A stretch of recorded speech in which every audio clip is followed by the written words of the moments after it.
to FMA Talk Live. I'm your host, Datu Tim, and this is my phenomenal co-host, PG Tizer. Welcome, everyone. Hope everyone's doing well.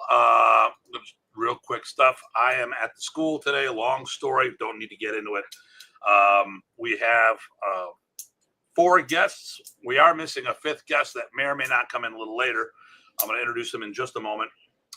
We had our Christmas party and free virtual seminar that we do every year, and we just talked about this. So far, 5,200 plays on Facebook, which is amazing. Noah, how you doing? We will be talking about Modern Arnis. We'll be talking about where it was, where it is, and hopefully where it's going in the future. The things that we did right, the things that we could have done better, maybe some of the things that we've just done wrong, and ways to increase and stuff of that nature, the gene pool, which, you know, I've been very skeptical on how many people we've hemorrhaged. Maybe I'm the only one, maybe I'm off on this, you know, but we want to talk about this and see as a group, you know, where we're at. We're to give credit where credit's due. We'll take responsibility where it needs to be taken and stuff of that nature. Do you have anything to add in there before we start this thing? No, I mean, that's a good reminder, right? You can't plan out a good future without being eyes wide open, both the good, bad, and different, but nobody needs to get spastic about it, is how I want to say it. And because at the beginning of the show, the event we're going to be talking about right now, 2 quick events. February, the Philippines camp, which PG Craig and I just bought our tickets for. Good. I'll need that info, by the way. Yes. Yeah, we're leaving Wednesday to get there. That's what I figured. And then May 16th through 18th in Buffalo, New York, the 25th anniversary of the World Modern Arnis Alliance camp and the birthday camp for PG Ty and myself. So far, I mean, besides the board members, we also have Mike and May Williams. Awesome. Besides Modern Arnis, they do see a lot. And Grandmaster Bobby Tabuada is coming to celebrate the birthdays with us. My Who friend. knows who else will be there? Yep. So, with no further ado, what I'm going to do is bring up the guests as they're logged in down here below. They are going to introduce themselves. I'll introduce them, and then they'll tell us a little about who they are. So, first and foremost, who logged in really early, Master Rich Parsons. How you doing, sir? How you guys doing? Tell everyone who you are in case they haven't met you before. Well, I'm Rich Parsons. I do Modern Arnis and Balentawak. I've been training in Modern Arnis since 1986 and teaching it soon afterwards. Excellent. And he's Rich is frequent a lot of our events and has traveled all over the country. I actually went to the Philippines with us on one of the trips too. And unfortunately, I don't think I'll be able to make this year's. I was trying to, but work won't let me get away. Well, we go every 2 years, so there's always the next one. So, Mr. Carl says hello.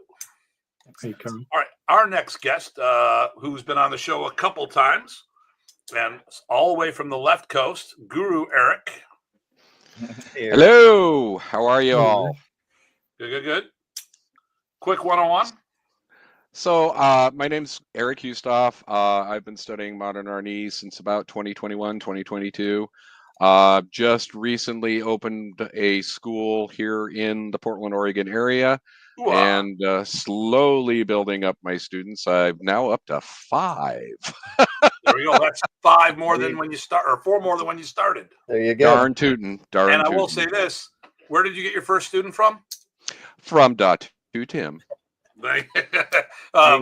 We always want to share that much. network when people are reaching out, so you share away. So next person, we met her in Texas, and now she's in a new home.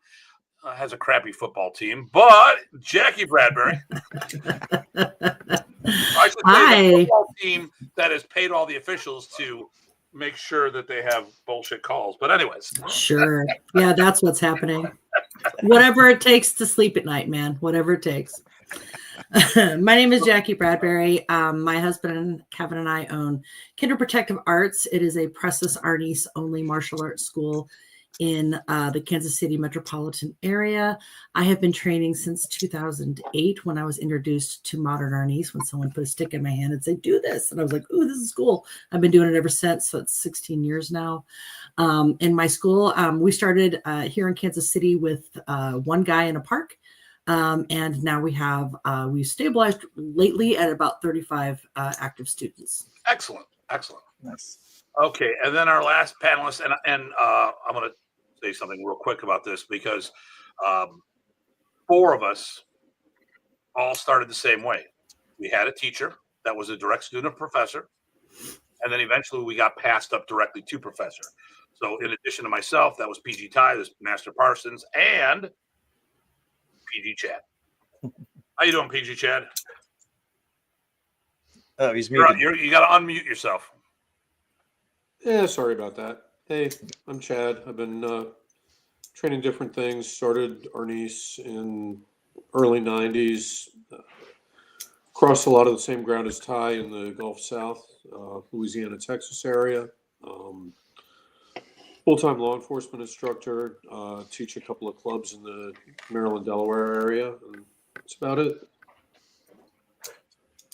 So, so this is the season finale, and Tim Aaron says hello, as well as Tim Dobson. Aaron, I'm not sure where you're from, and Tim Dobson's from Ontario, just south of London. How much did you get in upper? So Noah, I'm going to give you. I hate to do this to you.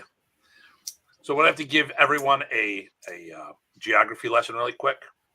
So if you're in New York City, Long Island area, you only know 2 things: downstate and upstate. But upstate is actually Albany. There's more than just upstate. There's central New York, which is Syracuse, and then there's western New York, where we are. But a lot of times the New Yorkers, the cityers, I should say, and the Long Island people, they aren't really taught real geography. They're just upstate, not downstate. So western New York, we had a few feet. Yeah, probably 3-ish. Ty drove through some of it, so it was all good. All right. Aaron, Portland, Oregon. Nice. Aaron, is that one of you? Or Eric, is that one of yours? It's one that is hopefully going to be eventually. Oh, Aaron, that would be great. He's an old school buddy of mine. So working on me being out in Portland. So we'll talk about that. Okay. Omar, hey, how you doing? Filipino Kali martial arts. Okay, cool. All right. So we have 7 questions to start off with. What it's going to do here, so the first one was how big was the art while Professor Presas was alive? What percentage of members do we think we lost since then? Do you think we have fewer numbers, more members, or about the same as we did while he was alive? What are some of the good things that we've done this year, regardless of the organization, to help promote the art? Have we had any downfalls this year? What do we need to do to moving forward? And what things might we be missing? Now, obviously, anyone who's watching, by all means, contribute. This is how the show works. People ask questions. Sometimes we go down rabbit holes and then find more rabbit holes. What I'm just going to do is we'll just start left to right in my screen, and then every time we'll just do the next question. We'll move down. We'll move down. We'll move down. So, Master Parsons, how big do you how? I'm always concerned that a lot of people don't understand the scale of what Professor did. Yeah. Can you give us some kind of metric? No. I got a feeling. It's a warm, fuzzy feeling. There was a lot of people that came to the man and they followed him. So my belief is that after his passing, many people walked away. Those who saw him every other year, every few years, they walked away, as well as those who saw him yearly or multiple times a year. But I think as time went by, more and more of them have either found a home or have started expressing it themselves again. And so I think the numbers are coming back, in my opinion, if not back, given all of the organization. Okay. So obviously there is no tangible hard number. Right. Let's see. So let me see. There was only 4 of us were around during that time. So I don't I don't like leading this, so I'm hoping someone's going to say it on their own. PG Chad, how would you measure a metric of this now? Like, could you give us an example of numbers or something that would give people scale? So I think it's just numbers of events, right? So for those of us who are old timers, before the internet, if you wanted to find a martial arts seminar, where did you go? The classifieds in Black Belt magazine. And 65-70% of those seminar ads were Remy seminars. Every weekend, if he wasn't doing a multi-day camp, every weekend he was in 2 different cities constantly, maybe not Christmas weekend and New Year's weekend. Yeah, if you had 3 or 4 weekends off a year, that would be a lot. And there's nowhere near that number of events. And certainly not the numbers that Remy drew. I mean, we consider it, we're doing well if we have 30 people at an event. 40 people is amazing. 50, 60 people, that's a flagship event for the year, right? Remy would routinely have 60 or 70 on the mat for a one-day seminar for 4 hours.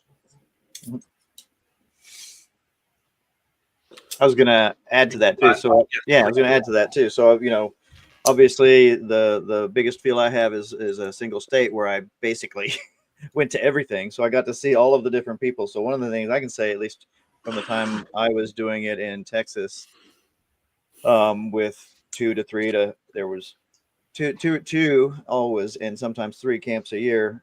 There was probably 150 different people between the camps and seminars that I would see at all the events just within Texas. And that's the ones that would go to the events, right? So if we're talking in Texas at the time, 150 different people that you would see again and again, from year to year.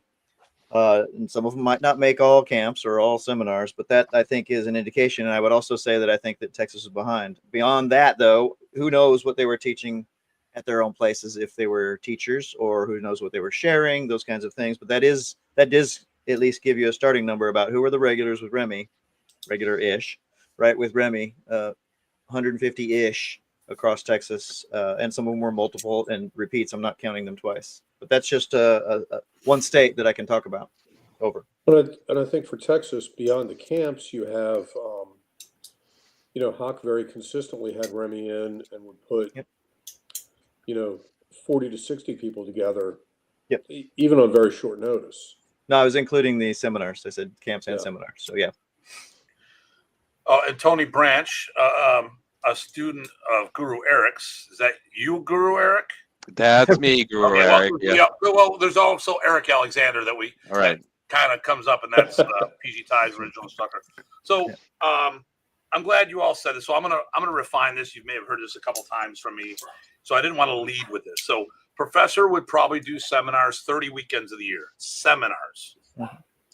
And he would do most weekends 2 seminars a weekend in 2 different states. When he first came to Buffalo, when I first got involved, he would stay here for 2 weeks at a time and do a seminar at like 6 or 7 schools. Eventually what happened was he would fly in Buffalo. When I started hosting him, he stayed for the whole weekend, but he would fly in on Buffalo on a Friday, do a Saturday seminar, fly to Connecticut Sunday morning and do one up there, or fill in the blank of the state. Do one in Detroit on a Saturday, do one in Chicago on a Sunday.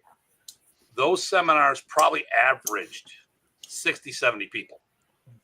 Then his camps, which he did probably 7 or 8 of them consistently, were in the 60s to 90s. Michigan was probably averaging 90 to 100 people every camp. And the funny thing with the Michigan camp, every year was a new crew, it seemed, or like 2/3 of the crew, like a third of the people were there every year. And then there were these 2 other groups that would alternate. These are the odd year groups and these are the even year groups. So, and, that was my camp that I went to. I mean, I went to 30 and camps. Massachusetts was similar in numbers, and that sums it up. There'd be the on-year and off-year groups.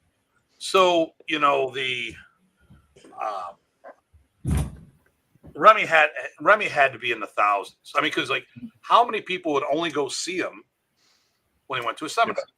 I mean, Right. so when we came to Buffalo, obviously my school was pretty supportive. I would have 10 people go to camps. Now, sometimes all 10 went the same year. Others times they would be like, okay, it's 5 this year, the other 5 the next year, stuff of that nature. You know, and so I mean, we were huge. I was talking to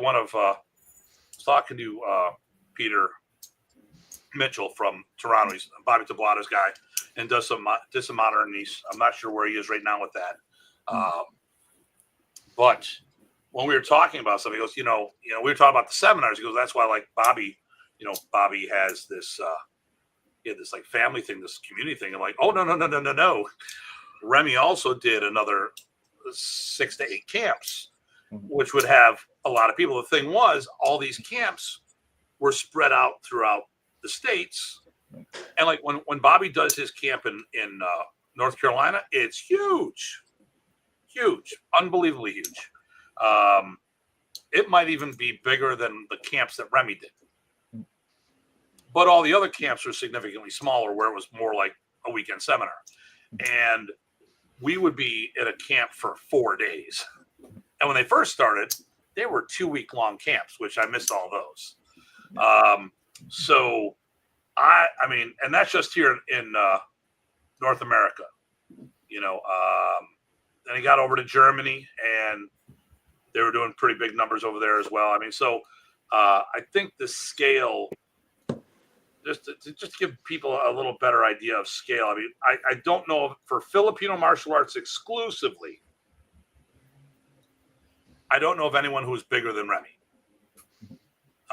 You know, and I'm talking exclusively Filipino martial arts, and so it was definitely in the thousands. Let me see. Let's get caught up here. Eric, Antonio, how you doing? Our regular visitor here. Yep.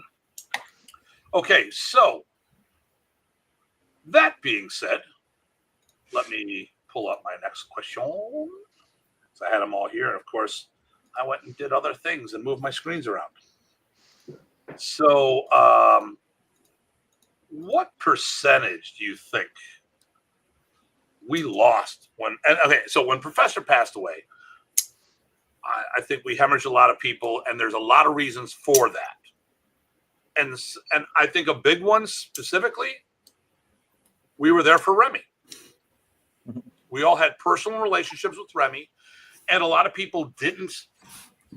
Like, I had students, but a lot of people had direct relationships with Remy. Like, my students weren't going anywhere. They would go wherever I went. If I left Remy, they would leave with me. You know, but Remy had a lot of people that were directly to him that may have started like the 4 of us, that we started with one instructor and then got passed up, or, you know, so one way or another, someone retires and we go directly with Remy.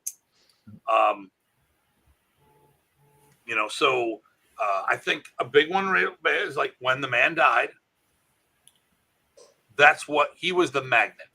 And I think when anyone of that nature passes on, you're going to have people going in different directions, or plain old just quitting because they went there because they loved hanging with the man. So, you know, this is not a whose fault thing is. I want to be very clear about that. You know, I mean, we can talk political stuff. We're not going to.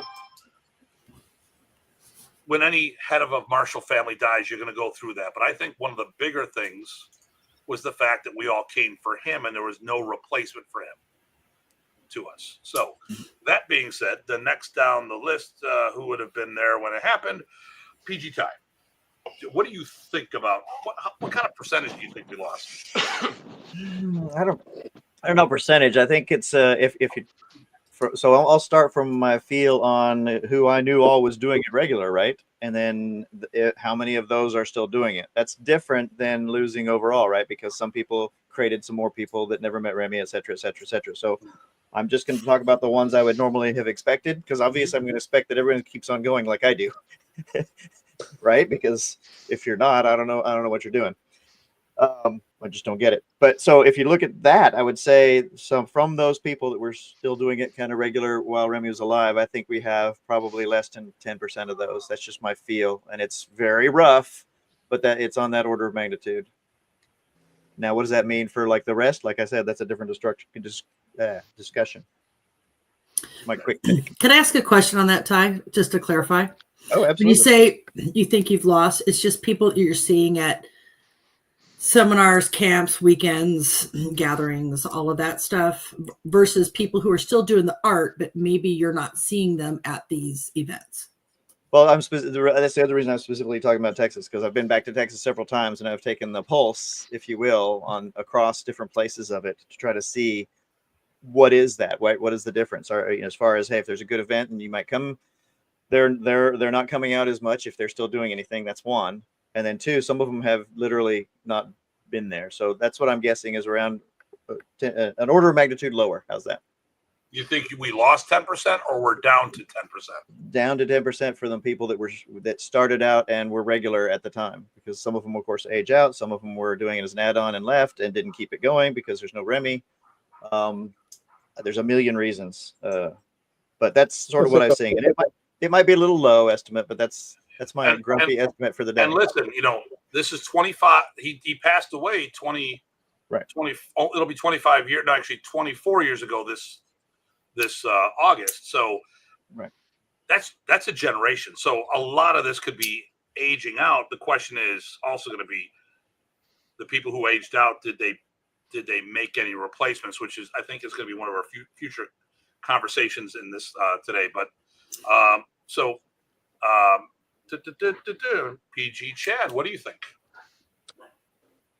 I just said maybe 15% instead of 10, but I think Ty's pretty spot on with that. And I think the evidence for it, almost any event, especially if we have a mixed group of people, somebody will ask, how many people here actually trained with Remy? How many people met Remy? And at our Buffalo camps, the number's kind of high, but there's a critical mass there of old timers. My events in the Mid-Atlantic, oftentimes it's just Ty and I, and you'll get the occasional people who go, oh, well, I was going to go see him one time and I didn't. Well, sorry, bad decision on your part. Even if we look at the number of people I have who got their black belts in Arnis from Remy, it's a fairly high number, but very few of them are still active. But some come back because I don't know if the guys told you, Chad. I got both Paul O'Grady and Kevin Black back. 2 thumbs for that. Kevin Black just showed up the other day, and it was awesome. That's like, cool. like, Kevin. And the cool thing was these guys also had personal relationships with Remy. Remy asked them, he goes, I need to talk to you. I need help. And they think they were going to get like the meaning of life. I think I owe on my taxes, but better than getting laundry dude like some of the other guys got. But okay, so let me go back. Master Parsons, what are you thinking here? As I said earlier, I think we lost a lot. The numbers, I'm not going to argue with Ty and Chad. They're probably very close. But I do think that there is a positive direction on the recovery now. So, okay, I'm going to make a comment. I'm going to ask so this one I think we can all chime in on because we have a slightly different perspective on this. So I'm thinking under 20% or left. Whether it's 10, I think 10 is pretty accurate. I think we've lost 80 to 90% of Remy students. And one thing alone is people have aged or passed on. Okay, we no longer have a David Hoffman. He passed away. We won't get into why. He passed away. Richard Roy sold his school. I don't know what percentage of his school is still modern because it was Tai Chi and modern Fu and Arnis together. A lot of people said, well, okay, there's a political aspect of things as well. And some people didn't want to get involved and go, you know what? I was just using it as an enrichment course, so I will just teach the stick work inside my material, inside my primary art. No one there's got what I wanted. No one's got that presence that Remy had, So I'm just going to do me. And if any of these guys in my area, maybe I'll go see a seminar or stuff. But I was always doing as an add-on anyways. So that now, like, I've seen some people come back. So here's the question. Same question. I'm going to go with Jackie. How many first-gen people have you been bumping into that have not been going to special events? And I want to be specific. Like, I did my reunion camp. Mhm. Brian did his memorial camp or whatever the camp is. Like, those are special events, which there's nothing wrong. But I stopped doing reunion camps because it doesn't work on the future. All it does is remember the past. And after going to my 40th high school reunion, it was very somber looking at the wall of people who are no longer with us. And all a reunion, I mean, I'm not going to be Al Bundy remembering that touchdown I did in high school. I want to be part of this of the generation going forward. So take out the special events. Yeah. How many first gen people do you bump into on a regular basis? My situation now is a little different because I am kind of in the Modern Arnis hinterlands, I suppose. But I will say, because again, I'm noisy for my locality. I have been able to connect with people throughout maybe a 200-mile radius or so of Kansas City, of people who's like, yeah, I used to train in this, and we they kind of drifted off and did their own thing, and I'm noisy, so they'll come by, they'll either visit the school or they'll come to a little, like one of the seminars we host locally, or just connect with us online. And I would probably say 6 or 7. And that's not bad given that I'm very hyper local. And part of what we're hoping to do is to be noisy enough to just kind of be a place for people who are like, yeah, I really would like to find some people to bang sticks with again, to be that a place where they can land. So yeah, I'd say probably less than 10, but again, I've only been here for about 3 years, 3.5 years now. Less than 10 first gen people you've bumped into? I would say that I didn't already know. Yeah. Mm-hmm. And do you think they're first gen, or do you think some of these were students of first geners? I would say, or is it just how you want to define it? But I would say that the ones I've connected with, all of them had attended a seminar or a weekend or a camp with professor. Okay. All of them. But it didn't necessarily mean that they were direct students of professors. Okay, so they were in like a training group or a lineage that was going back to professor. All right. So then, because I was going to say, all right, meeting someone once, I mean, I met Hoist Gracie, Matt Hughes, yeah, Boss Rutan, having attended seminars of that nature. I've been on the floor with Randy Couture, but by no means would I say I've got any connection. I met him once. So you're saying a fair amount of people may have had that kind of experience with him. Yeah. Okay, Yeah. so some are more than others. Okay. But generally speaking, yes, I would say none of them were like people going to camps all the time, or people like you had in Michigan or Florida, or up in the Northeast, or even in Texas. I think it's just a matter of locality more than anything. Although I keep hearing stories now, people say, yeah, we hosted a professor in Des Moines in this date. I'm like, I didn't even know that was a thing. So I'm finding more and more of these folk and reconnecting with them, and slowly and surely we're creating a loose community, I suppose, or ways for them to reconnect up to the community. And so that's why I think in many ways I share some of Rich's optimism on the positive direction. Eric, so I know who your teacher is. Yes, sir. Herb Blue, which is a direct student of Remy's, and kept the Modern Arnis school going, not just a martial art program, but a school going. Yes, sir. And where's that located again? He's in Green Bay, Wisconsin. Okay, so that being said, how many do you think of his first gen people would be around from back then? And besides Mr. Blue, how many first gen students have you bumped into? And us being on the social media thing here doesn't count. I have only ever present company accepted. I have only ever bumped into one other person that studied with Remy, and that's my instructor, her Blue.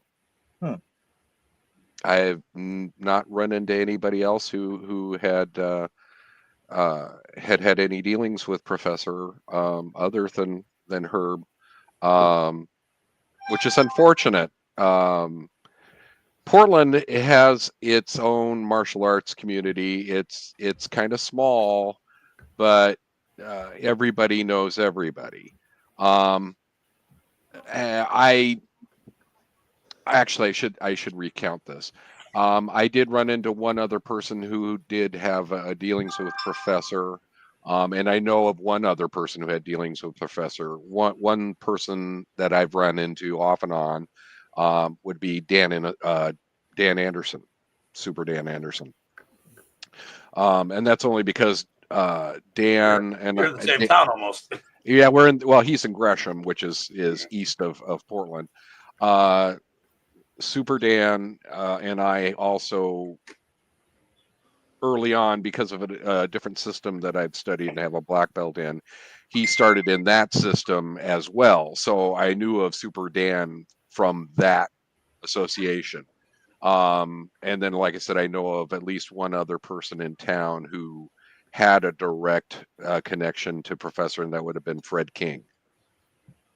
And he's taught in Portland for years and years and years. Didn't have any interactions with Fred King, just knew that he had been one of Professor's students. But Is other Fred than still that, teaching? I don't know. I know a few years ago he was trying to develop his own system, and he had a school opened in Southeast Portland doing that. I don't know if he's still doing that or not. Okay. All right. So, all right. So we've lost a lot. We all have our own stories of bumping into some people who are coming back. That's good. Let me get caught up on some quick ones here. Marty says hello. How you doing, Marty? He's from McMinn. Actually, that's another one of my students from McMinnville, Oregon. Awesome. I got the wrong one. Marty Millsip. Okay. He said hello.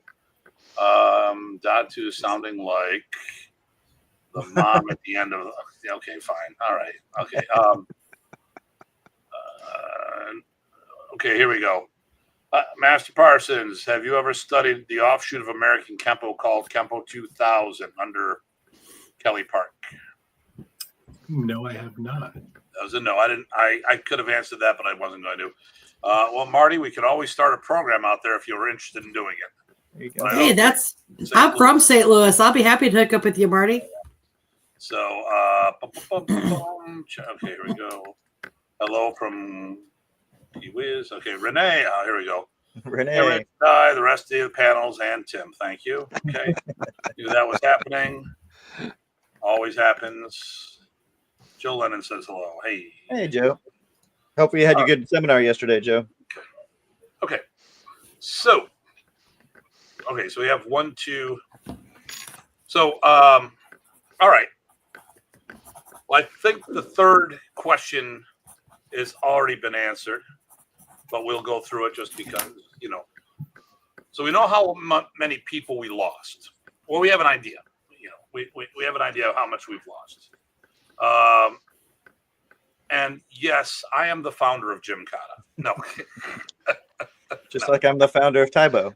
Taibo, yes, exactly. So where do you think we're at right now? Do you think? Well, actually, I'm going to do this. We lost a lot of people.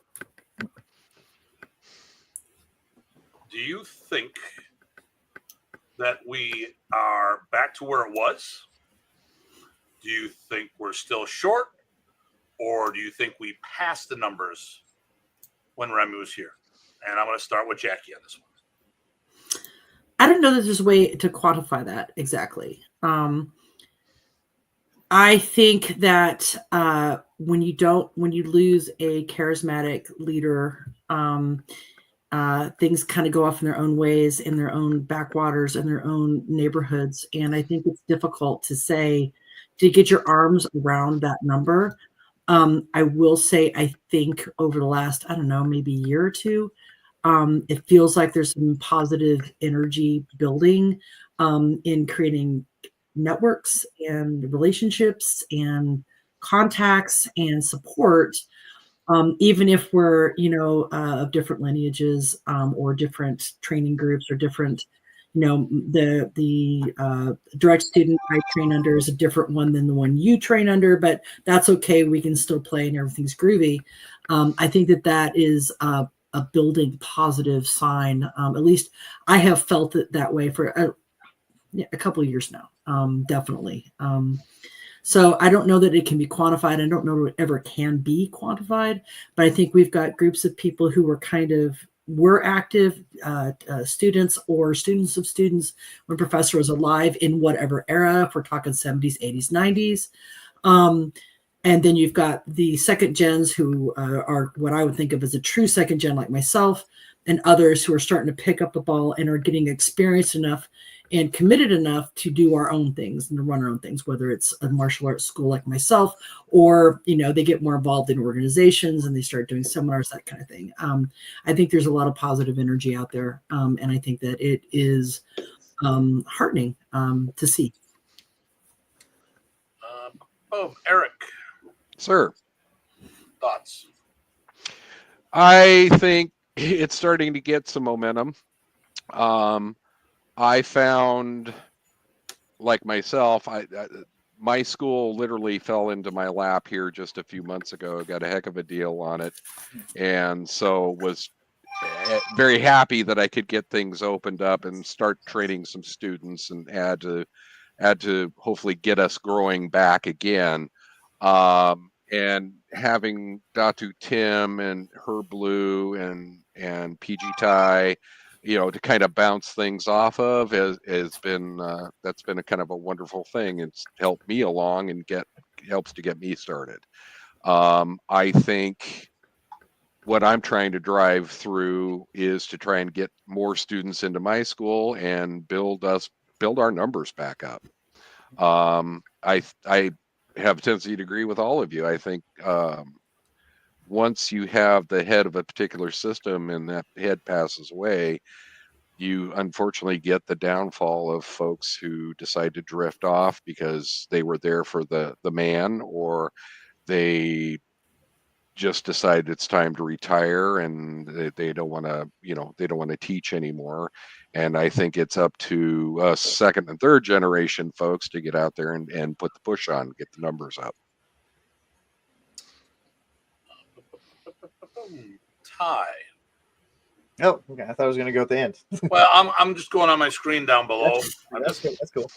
I was just going to say, so I'll save my sum up for later. But what I saw, was I think there definitely was a dip, and that was a reflection of the people going on. I do think we're past that potential energy minimum. I can't say how far, so now we're starting to do that.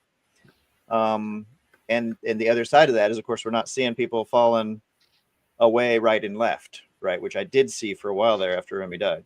I was one of them that didn't leave, but I was a hermit, so everyone else probably thought I left. In fact, actually, they've told me that. It's like, nope, still training and teaching. I'm sure there's pockets of those still around. We keep running into them every once in a while, but they're few and far between. And then there's people I know that still like Modern Arnis. They don't really do it anymore because they moved on to something else. So it was probably one of those things where Remy was the connection, whatever. So anyway, the short story, I think it's we've passed the potential minimum and we're somewhere on the upslope. So positive slope to that, since I have to use those terms. Okay. Chat. So I think we were definitely on an upslope in the late teens. I think the elephant in the room is the damage that COVID did to the martial arts industry. Which I was going to bring up. Yep. The number of schools that closed, or just the number of schools that shut down temporarily and people never came back. Coming out of COVID, problematic economy, gym memberships, martial arts, these are things that people cut out. So I think we're kind of coming out of that. We'll see. We're going into an uncertain time and on all fronts. Rich. I concur. Positive slope. I agree with PG Tide and PG Chad, where they're talking about different variations. And the COVID comments are very true, because we did lose a lot of people who got out of the habit of showing up. And we also lost a lot of schools, because if a gym or a school closed, we lost all their add-on programs or the people who are renting space from them, which FMA are usually fall into that category. Yep. But I do think that there is a positive swing from what I've seen in the last 18 months. And I do think that there's growth. And Renee, the only time I ever did Gymkata, hit the pommel horse and the legs broke. Okay. Nice. I wanted to make an aside comment about COVID. I was lucky enough at the time. I only had a training group. We didn't have to worry about paying rent or anything like that. But we opened our school in 2001. So we were still in COVID and I feel like we hit it right at a good time when people's pent up energy were at a point where they wanted to get out, they wanted to socialize, they wanted to do stuff again. And so I think in some ways I almost benefited from it. 2001 or 2021? She meant 21. 2021. Yeah. Sorry, 3.5 years ago, as we were coming out. But I mean, we still had a mask policy when I opened. There were still people that were definitely wearing masks and training, and we're still, I had lots of hand sanitizer around and all those things. But so I capitalized on that at the time, and I think that was an advantage for me. But at the same token, I can tell you the competition around me of existing schools plummeted, definitely, 100%. Well, I mean, our camp is an outgrowth of COVID, because where I am, there were no restrictions on outdoor gatherings. So, that's the foundation that we built on. But that's the success stories, I think, are the exception, not the rule. So I'm a member of Maya. I'm actually Maya Elite. And so they were instrumental in consulting people during COVID. A third of all schools closed permanently. Filipino martial arts as a whole is usually is an amoeba type program that is latched onto another system. So if a third of all martial arts schools closed down and gyms were shut down, how did they do it? I lost 50% of my clientele, but I never shut down. I went to virtual classes. That being said, martial arts was one of the few activities that were poised to go right when they opened things up, because we didn't have to we didn't have to get a court. We already had a court. We had our play area. We didn't compete with anybody else to get there, unless you're in a rec center. You didn't have to find an opposing team. You didn't have to do any of this stuff. And you weren't worried. You didn't have to worry about the state saying you can't do this, you can't do that. If we were shut down again, we would just gone back to virtual. Those who could survive, a lot of us thrived. It's been the business. We have the numbers post-COVID has been bigger than ever. The problem here is most martial artists, especially Filipino martial artists, have no clue about martial business. And a lot of them probably, when you think if the Modern Arnis first geners were there, this is 20 years later. If there was a reason to stop, COVID would have been it. A good friend of ours, Steve Scott, he closed the school down. Now he wanted to do his 30th anniversary. He goes, no, too much stuff going on here. But we go from there. I'm going to step out just for a moment, but let me get the next question. So my position is real simple. We lost a lot. We're nowhere near getting even with the numbers that we had during Remy. and I've got serious concerns about the future. But let me hit with the next question, and I'm going to go say goodbye to my guests here. What are some of the good things we've done this year, regardless of the organization, to help promote the art? So I will turn it over to you guys. I'm going to mic my microphone. I guess I'll go ahead and pick a person, because why not? So I'm going to go counterclockwise from my screen. So I'm going to start with, since Tim left, I'll start with PG Chad. Well, I think the networking keeps going strong. I look at the event that you and I host, and the growth that we've had in the last 2 years has been phenomenal.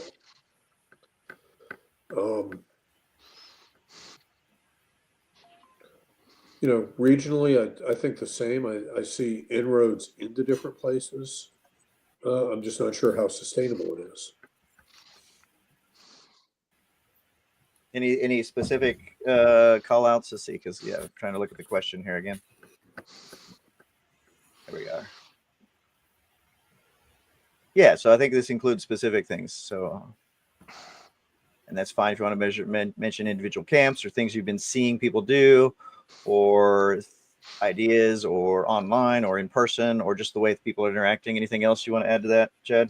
I mean, I would also say that, again, coming out of COVID, we all kind of went to some extent to an online training model, and that's consistent, and that's becoming more viable than it was in the past. More interactive, less just watch this video and kid yourself about how good you are. that happened even before all this. Yeah, but I think we've moved away from that, more really utilizing the two-way technology. So I can think, looking back to one of Tim's virtual camps where you and I were in your carport training. Right. Okay. Good. So keep baby steps, but maybe the right baby steps. Okay. Okay. Yeah. So continuing on, I think next in the counterclockwise for me, at least, to Girl Jackie, same thought, same question, same and your thoughts.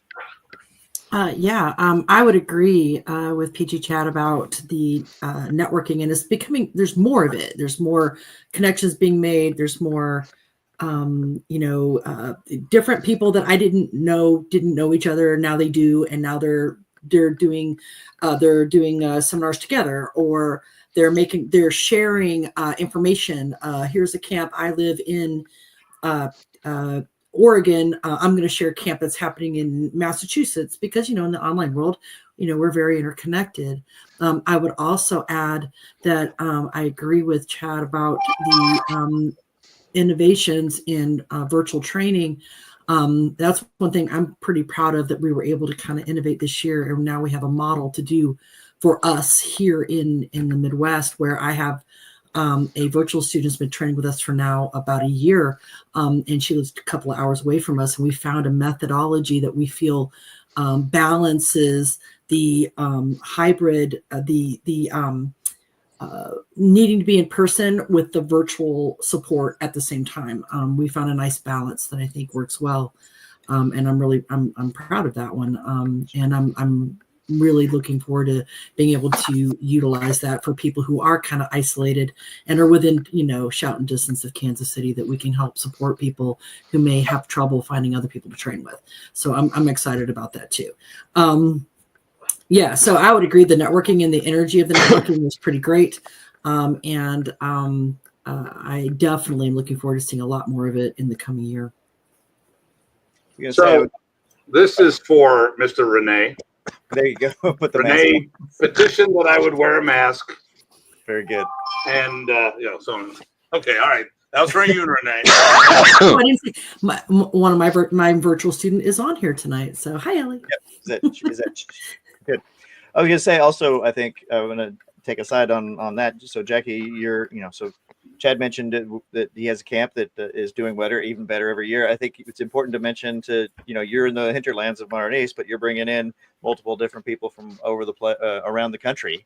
Trying really hard to be very, very diverse in the people that we bring in. It is our it is our and I didn't miss you, Juan. Hi, Juan. To my students. But I really trying to bring in a diverse group of people for the benefit of our students. It is kind of our commitment to bringing in the very best people we can, as many as we can. We would have somebody in once a month if we could, but I think our students would revolt over that one.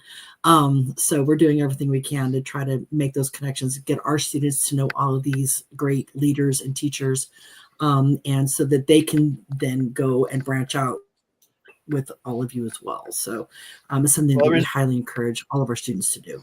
Yeah, I mean, that's the reason I brought it up, is I think people forget sometimes that bringing in folks like that and doing the advertising for that also has the secondary event of getting the visibility out there for more people to see. It's noisy in and of itself, Definitely. even if you're doing for a local bring-in. So anyway, I wanted to get, say that's a positive thing as I keep going around the screen. So yeah, thank you. So Guru Eric, your Yes, thoughts? sir. I have a tendency to agree. I don't have a virtual program yet. Notice I said yet. But I think it's a grand idea. I have been, thank God for social media, because I've been utilizing that as much as I can to get the word out that I have a spot for people to come learn Modern Arnis with. And so far that's starting to pick up and take off. And then being able to also virtually attend seminars with Datu Tim and, with my own teacher, Herb Blue, that kind of thing, that seems to be helping that whole process along too. But the social media is really starting to help me as I keep posting, even just small videos out there, trying to post every week to get the word out. And it's slowly, I'm finding I'm getting the word out more and more. Excellent. Yeah, and it wasn't really just, I think the question is writ large too, but it's easy to talk about what you do because, right, we live those things and we see those things. But feel free to chime in if there's something you go, oh yeah, this person did a great thing. But so keep that thought as we continue going around. Master Rich, how about you? You see things from your wise perch? Yeah, I've got three things I'd like to call out. First one's kind of generic, but it's the small camps and the small individuals and the small seminars, even just doing like a local school seminar, saying, hey, we're doing a Modern Arnis seminar, welcome all new students. And it's just a school that's teaching, right? Or they'll bring in another, like you said, another local person, and they might just be a hermit as well, but they're bringing them in and exposing them and their students to them and bringing people to those schools. So I think that's the positive part of the community, which leads into the second point of support across organizations and individuals, where many people on this board of panel have gone to multiple organizational events in the last year to 2 years. There's been support, and when they couldn't go, there was online support and there was reference to them. So that was very good as well. And the third one, must be been a lie because I'm drawing a blank on it. But I will roll back to a point with Tim. Oh, the third one was social media. The social media aspect is growing, and I think it's going to grow, and the virtuals are going to work. One of the things that during Tim's initial social and virtual events, particularly people trying to cross the border from Canada, before it was my turn to teach, I went up and looked at the cameras while they were on. I checked the floor space for when they could see my feet, where they couldn't see my feet. I checked where they could see which side needed to see which hand and so forth, which angle I needed to be at. So therefore, the people who were online could get as much as possible from the instruction, because I wasn't going to be able to be there to correct it in person. So hitting your marks and knowing where your marks are very important. Nice. No, thank you. Yeah. I'm gonna, as it goes, because Tim's gonna have something to say here, and I'm sure pretty soon. I'm just gonna catch it on the way there. Two things that I thought that I was gonna add, and one is that social, right? I'm seeing more. So there are some groups that are doing more social and maybe even more social stuff than they used to do, which is good. And then I'll say the personal point, which is I noticed for COVID, I drastically had to cut down my involvement in seminars and getting out there. And it wasn't just at Modern Arnis events, right? I was at other events where I was doing some modern. And now I'm back on track for the last 1 or 2 or 3 years, actually. So I'm hoping that's going to stay the same or even get better if I have more availability. But those kinds of things, people getting out there, but also making it known, I think is useful, and discussing those kinds of things. And again, regardless of who's doing what to whom, just that discussion, open discussion, as open as it can be and as comfortable for everybody, is a picture of the larger mosaic that helps everybody. So I think that's awesome. So social media is to be the big one, and then just my personal example of COVID, because people talked about it. It was like, wow, took a hit and I bounced back. So I'm happy about that. So I'll turn it over to Datu. So that was the same topic, right? What are some of the things that we've done in this Good. past year? Yeah. Okay. So, so my thought is that at least for our organization, we've started camps in new locations.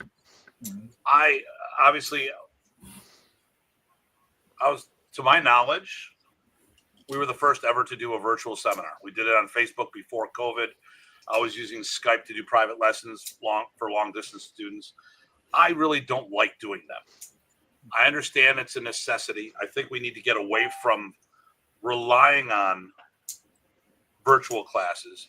I mean, I was the one that coined the phrase the hybrid seminar, where the physical seminar going on while virtual attendees. I think in some cases it's a lazy thing right now, but it's helped us with Talis down in Brazil, who came to Buffalo this past year, as well as Michael in Germany and others. So it's definitely a good tool that we've consistently used it from when we started, and we haven't backed away from that. I think, like I said, for what I felt that we've done well is, the biggest thing is my social media press. I think we've bring a lot of eyes to Filipino martial arts, and I've been trying to put referrals to everybody as much as I can. I've sent people, I've mentioned all 5 of you to people. Now, I can't make anyone show up, but when people ask, I give the contact information. Rich, I've given him a couple names. Yep. Eric, I've given a couple names. Chad, Ty, Jackie. There was one family out there. I just, if they don't show, there's nothing I can do about that. Actually, TSR Kali in New York City, they got a huge uptick. And then I was talking to them recently. I'm like, do we owe you money? What do you mean for referrals? I got a lot of people. Hey, who's in New York City? I hand delivered somebody in the Philippines. I brought him right to Redel de Gun after doing private lessons with me while I was over there. So, I think the big thing, like I started my push in April, and I know that was a huge thing. And I think that's better than any seminar in camp because of how it affected us on a global level. I have noticed people from Chuck's organization, Chuck and Kenny, the IMAF, they've been putting more videos up. I wish they had better lighting, and I wish they had better audio. I made a comment before about I wish they put a little more production value, and then of course someone goes, well, we don't want to get away from that's just flashy stuff. Take away from the technique. No, it's called lighting and sound. And even though I think they could do better, they're doing something. And the more posts and stuff on social media out there, the more brings up our awareness. And I think that's one. I mean, right here, Tony Branch. Where'd it go? I lost it. Tony. Okay, here we go. From my perspective of a brand new student, I didn't know Modern Arnis until I found Datu Hartman's videos on Facebook. Perhaps there needs to be an effort to bring awareness that exists. if that makes sense. Well, I mean, so Get the F out of FMA. well, no. That's well, I mean, that's the business model. That's not this, but this is exactly what I'm talking about. You know, we all need to be putting stuff up there, even if it's and I don't even if they're piss poor done videos. If you have good quality material and you're lacking production value, that's one thing. Now I know that I've actually put up videos because somebody in our community someone was taking a shot at them, and to be honest with you, it was a really terrible technique video. And I reached out to someone from that group, and they go, "Well, haters gonna hate." Okay, so because it affected us as the community, I reshot that video myself. I didn't say what I was doing. I said, "Oh, here's this technique," and I did it the way I gave it the proper attitude, because unfortunately the person who did it, in my opinion, phoned it in, which is what the critique was. So, I mean, a lot of times if someone's trash talking something, I will bring videos to the forefront so we can actually see a different level of execution, if that was the question. Or maybe, and the hard thing is like, okay, so I've got all these social media videos out, and you're doing a short, you don't want it over a minute, because if it's on YouTube, it goes from whatever, are they reels or shorts? I forget what they're called. They're all the same thing, you know. But depends on what platform you're on. If you're on YouTube, if it goes over a minute, it's no longer a short or whatever. It becomes a regular video, and it doesn't get shared the same way. So 60 seconds is barely enough to get a demo out, let alone a concept. But it's more than enough for people out there to have their preconceived notions and trash talk the hell out of it. I can't tell you how many times I say Craig goes to grabby. Oh, that was a terrible punch. Did you not hear the word grab? Is English in your language? Do you just watch my videos with the volume off? It's usually the BJJ guy, so obviously it's the cauliflower ears. So cauliflower. Oh, that's a slam. Oh, I'm sorry. No, Chad. I'm sorry. That's it. I'm hanging up. That's only one actually. That was a slam dunk there, Ty. I only have dad jokes. Sorry. That was a nice one. Okay, so the mean one. So you know that's my opinion. I wish when people put up content, they think about things better. That's on the downfall aspect. But we'll talk about that next. But I think I know we've been doing stuff. Oh, look, we've got 30 viewers live, let alone and I mentioned it, one left. Okay, so we should have more. And we have people from the Philippines watching, which is cool too. So and then there's always mention of the Chad camp, but that's okay. Let me see if I missed anyone. BJJ butt scooting art. Yes, that's exactly right. Thank you, Guru Eric, and everyone on the panel. Okay, monitors. Okay, so any downfalls this past year, and I will start off because I just mentioned it. I think there is some people don't think about the content they put up there, and they don't think on how it makes themselves look, or they don't worry about the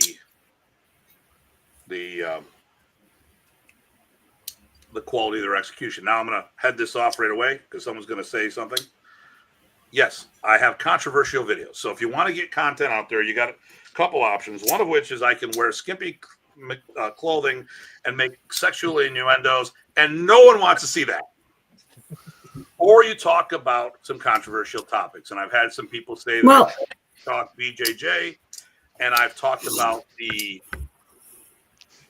weaknesses, but I've also talked about FMA, and most of the shots that I've been taking out there has been going after the trolls who've been going after me, and of course people have tried to do some videos, condemning me, but really what they're trying to do is get cheap views off of my video when they said that I'm just getting cheap views. At the end of the day, to get your stuff viewed, you got to have the analytics working for you. And when you watch the comments and you hear the haters, they are actually getting schooled by the fans right now, and I'm hardly saying anything. I've got, and my videos will have in a 24-hour period tens of thousands of views collectively. I'm on Facebook, Instagram, YouTube, and TikTok. I started April 1st, and I went from 7,000 followers to 162,000 followers. No, 362,000 followers today. So I know people are going to make some comments about that out there. But if you listen to what I say, I never trash talk people. I talk about how there's some problems with it. Yes, my personality is over the top. My issue is when people do things where you put someone in a wrist lock, pull out a knife, and stab them for no reason. My issue is the covert, not necessarily a Modern Arnis person, but the knife tucked down the pants, pull up your cover, pull the knife out, stab them. And when people do stuff of that nature, especially with the blade work I see out there, all that's going to do is get them thrown in jail if they ever have an actual hands-on encounter. But some of the stuff is like, well, why would you do this? Why would you? And of course, the trolls out there are going to troll no matter what. You could paint the situation perfect. There's always going to be a handful of trolls that are going to talk shit. But I think some people really need to think about the video content they're putting up there. I think that has been probably the biggest downfall, because like I said, when you lock someone up and then pull a knife out and stab them, how does that play? You already had them in a lock. You didn't need to pull a blade, showing knife assassination material on a regular basis out there. I know there's that shock and awe to get people excited about things, but well, there's controversial, then there's, wait a minute, I think you've gone too far. Yeah. So are we seeing that? I mean, again, I don't know that it's necessarily crossing my feeds, but I don't think I see a lot of that in our specific corner of the FMA universe. It happens, but not often. I agree with a lot of what you said. Jackie. Huh? Look in your private message on. Okay. You should have got a private message through the system. There's a name there. Yeah. Yeah, I see it. Yeah, I see what you're saying. But I think that there's more than one way to successfully tackle social media. I think part of it is that we as a community don't value marketing. For those of you who don't know, I have an extensive background in marketing. I did that for a couple decades. And I think that it's a thing that you learned how to do, just like you learn how to do disarms, and you learn how to do locks, and you learn how to do takedowns. It's a skill like any other, and we don't value it. We think it's selling out, or because it's unusual or not something that comes naturally to you, we ignore it. You can take the strategy that you did, Tim, or you can take a completely different one that can get very similar results based on what your goals are. So for example, you don't see me doing a lot of that stuff because I am a hyper local marketer. I am trying to own the words Modern Arnis, Presas Arnis, Combatant, and all the FMA words in Kansas City for people who are looking to train personally. So that is my strategy 100%. I don't care about the rest of it. TikTok is not even in my sheath of marketing tools. But that is because I'm very, very focused. You got to really think about these things and honestly, it is a place that if you spend any money at all, get some advice. Hell, Google will help you for free. Look, we could have a whole segment talking about marketing, and we could probably fill up 10 of these things talking about all the details of all the ways that we don't do it as well as we could or should as a community. Okay. I mean, it's 2024, guys. Let's stop putting out 8.5 by 11 flyers and posting them on Facebook. Please, let's stop. Because you're not putting them on anybody's wall. It's not there anymore. It's things like that. So, I would agree with you when we talk about downfalls. again, I do see a lot more energy out there. I see a lot more people trying, and I'd rather see them try and not do it well than to not do it.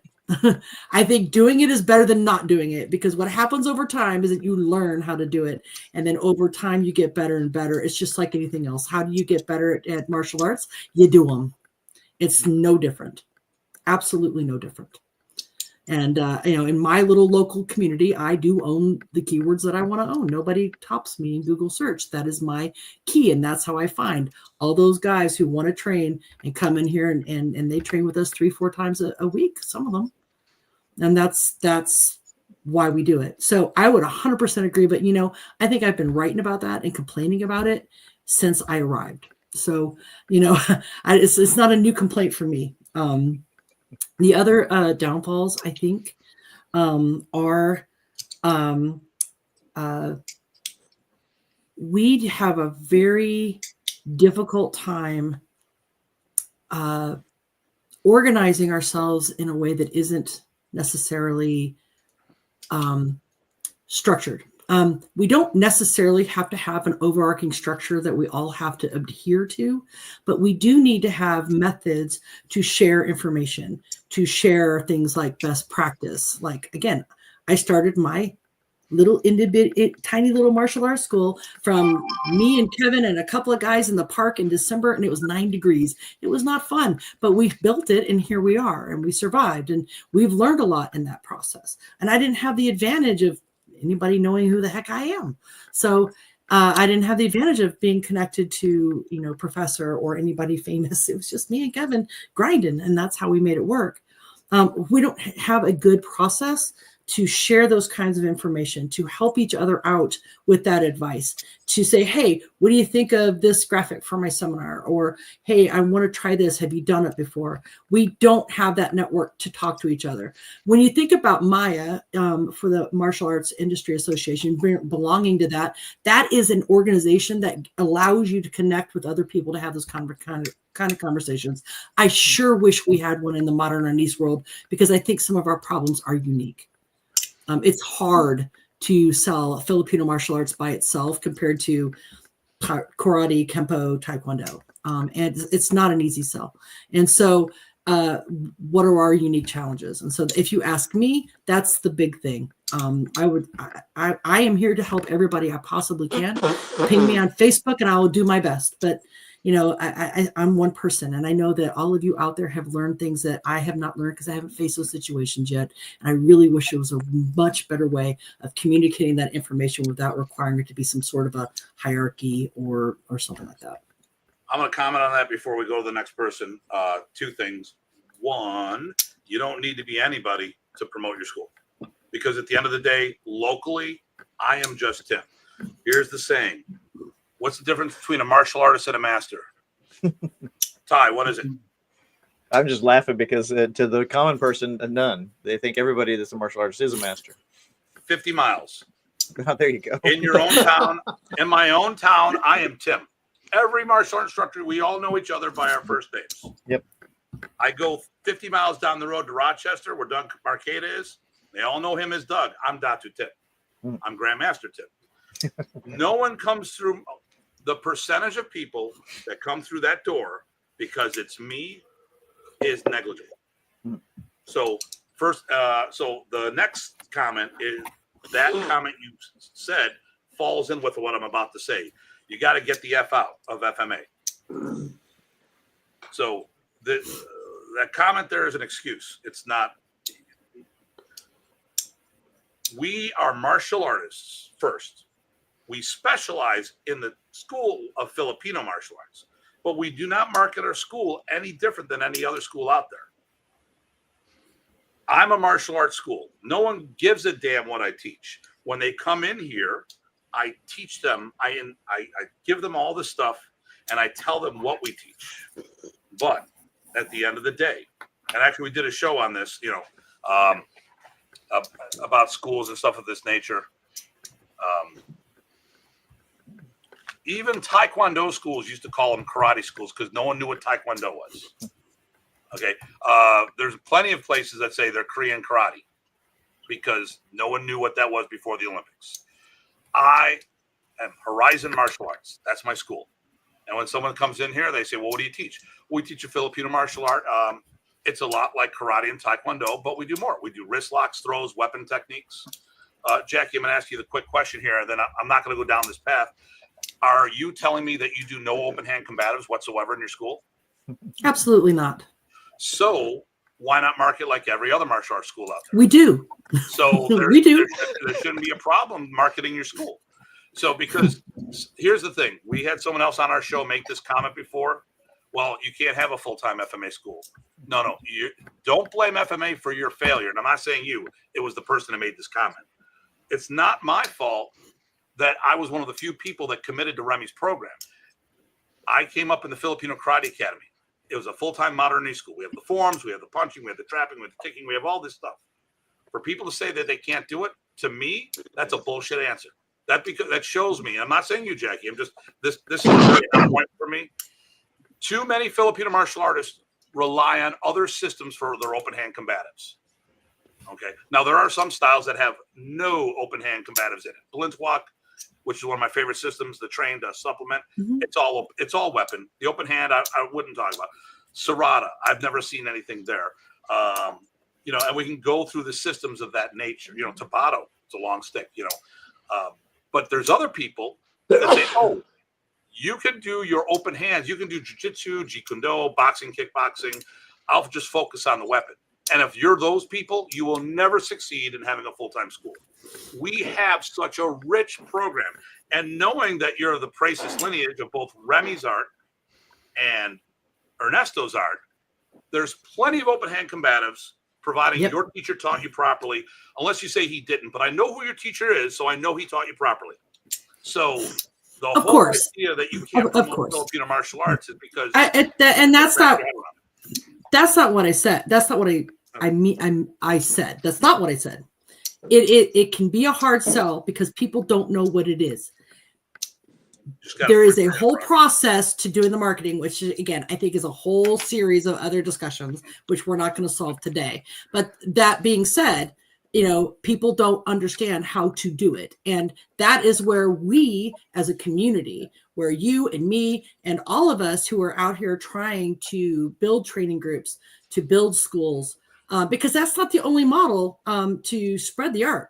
That's just one. It is the one that you and I prefer, but it's not the only one that can exist. There's a bunch of others. And for but to have those balls to help people with that, including other systems, and be successful. So exactly. But that being said, being able to people know that they can say, "Hey, Jackie, how are you doing that?" Or I had this problem. Can you help me think it through because you've been doing it for several years now? Things like that. We don't have those networks of people that know you can reach out to so-and-so and we'll talk it through and we'll help each other, because ultimately all of our goal is to spread the art, to grow the art, and to attract as many people as we possibly can to the art. That is the end all be all. That's all that we should be looking at as our end goal. That's it. Well, and I know at least in our organization, our camps, we actually talk about business. We've talked about marketing and advertising. I actually last year we had Mike Perry from Maya show up. We gave out some free memberships and stuff. Last year, not the last camp, but last year, the one before that. Yeah. And of course, I'm usually a phone call away. Now, I will say this: there is a limit of free information I'm going to give out there, because my Elite membership is $12,000 a year. So I'm not paying $12,000 a year to give you all free advice. That being said, I also do consulting. But in fairness, I mean, I've been involved with the WMA a long time, and I don't run a commercial school, but man, oh man, if I did, the amount of free information that Tim has provided everybody in the organization over the years. I'd like to add to that, Chad. From 2000 till last year, or earlier this year when I saw him, I almost have always asked questions. Your numbers, what's the environment like? Just trying to understand. And Tim's always been forthright and sharing.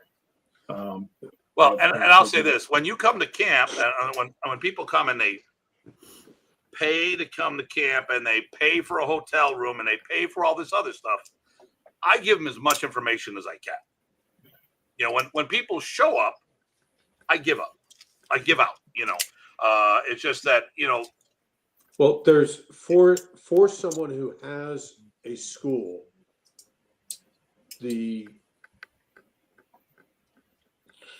what's the word I'm looking for? The professional value add at any of our events is staggering if people choose to take advantage of it. There is that. There is. Miss Janice, I mean, I've had discussions with her about the difference between DBA, FM, LLCs, C Corps, S Corps, the values thereof. It depends upon what you're looking to accomplish and your overall volume of cash flow, of which one works best for you. So you might transition from one to the next.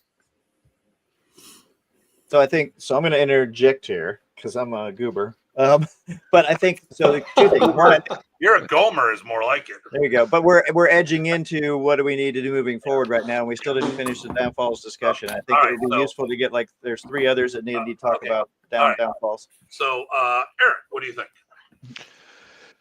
My downfalls this year. Well, that you've seen. It could be your personal. That I've but seen.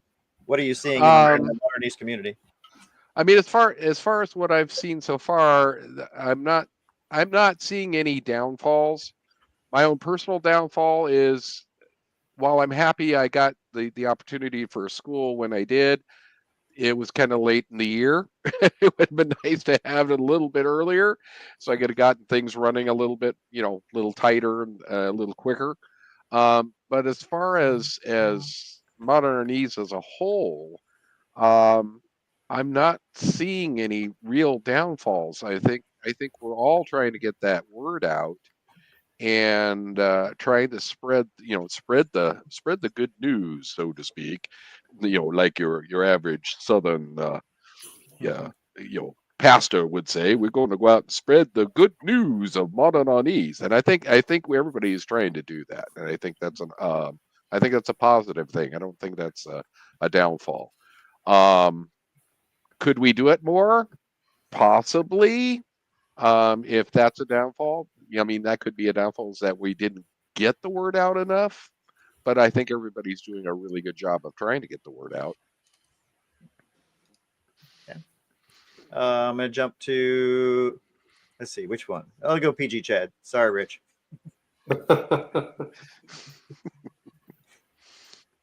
Any downfalls you've been seeing or that you want to call out, or even personal ones? That's what I'm going to do. No, honestly, I'm pleased with how the year's gone. I was thrilled. I'll take that back. I had an ego attachment to really wanting to hit 50 people at our camp, and we didn't make it. We got 47. Oh, that's a huge downfall. Oh my gosh. Damn you. Yeah, dear. Epic fail. Which is Epic. 20 some people more than we had the year before, and there's some personal stuff behind it, but it was also, I think we're at the point where this year coming will be our 5th year. I have people reaching out to ask if they can be on the bill, even knowing that we've gone to a completely charitable model. So there's no payout for the instructors. Everything is donated, and people are still asking to be a part of it. So I think I'm really proud of that. That's been a huge win. I think the local networking with some of our sponsors / my students, on that scale, I'm really happy with where things are. Okay. No, that's good. And that'll probably drive something for the next question. But just to close it out, we'll touch on then Mr. Rich, and then I'll have one thing to say and get further. So, Mr. Rich. Primarily myself. I didn't get to as many events as I wanted to get to. I didn't do as much as I'd like to, work like all the other stuff that got involved. But to wrap up a piece of the previous discussion that kind of fits with this as well. Just because you build it doesn't mean they're going to show up. And so you need to, just because you think you have a name locally or wherever, doesn't mean everybody else knows who you are.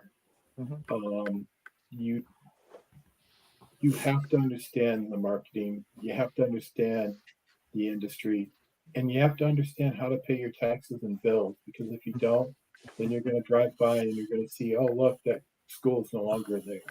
Yep. And that makes me sad. Yep. No, but that's a common downfall.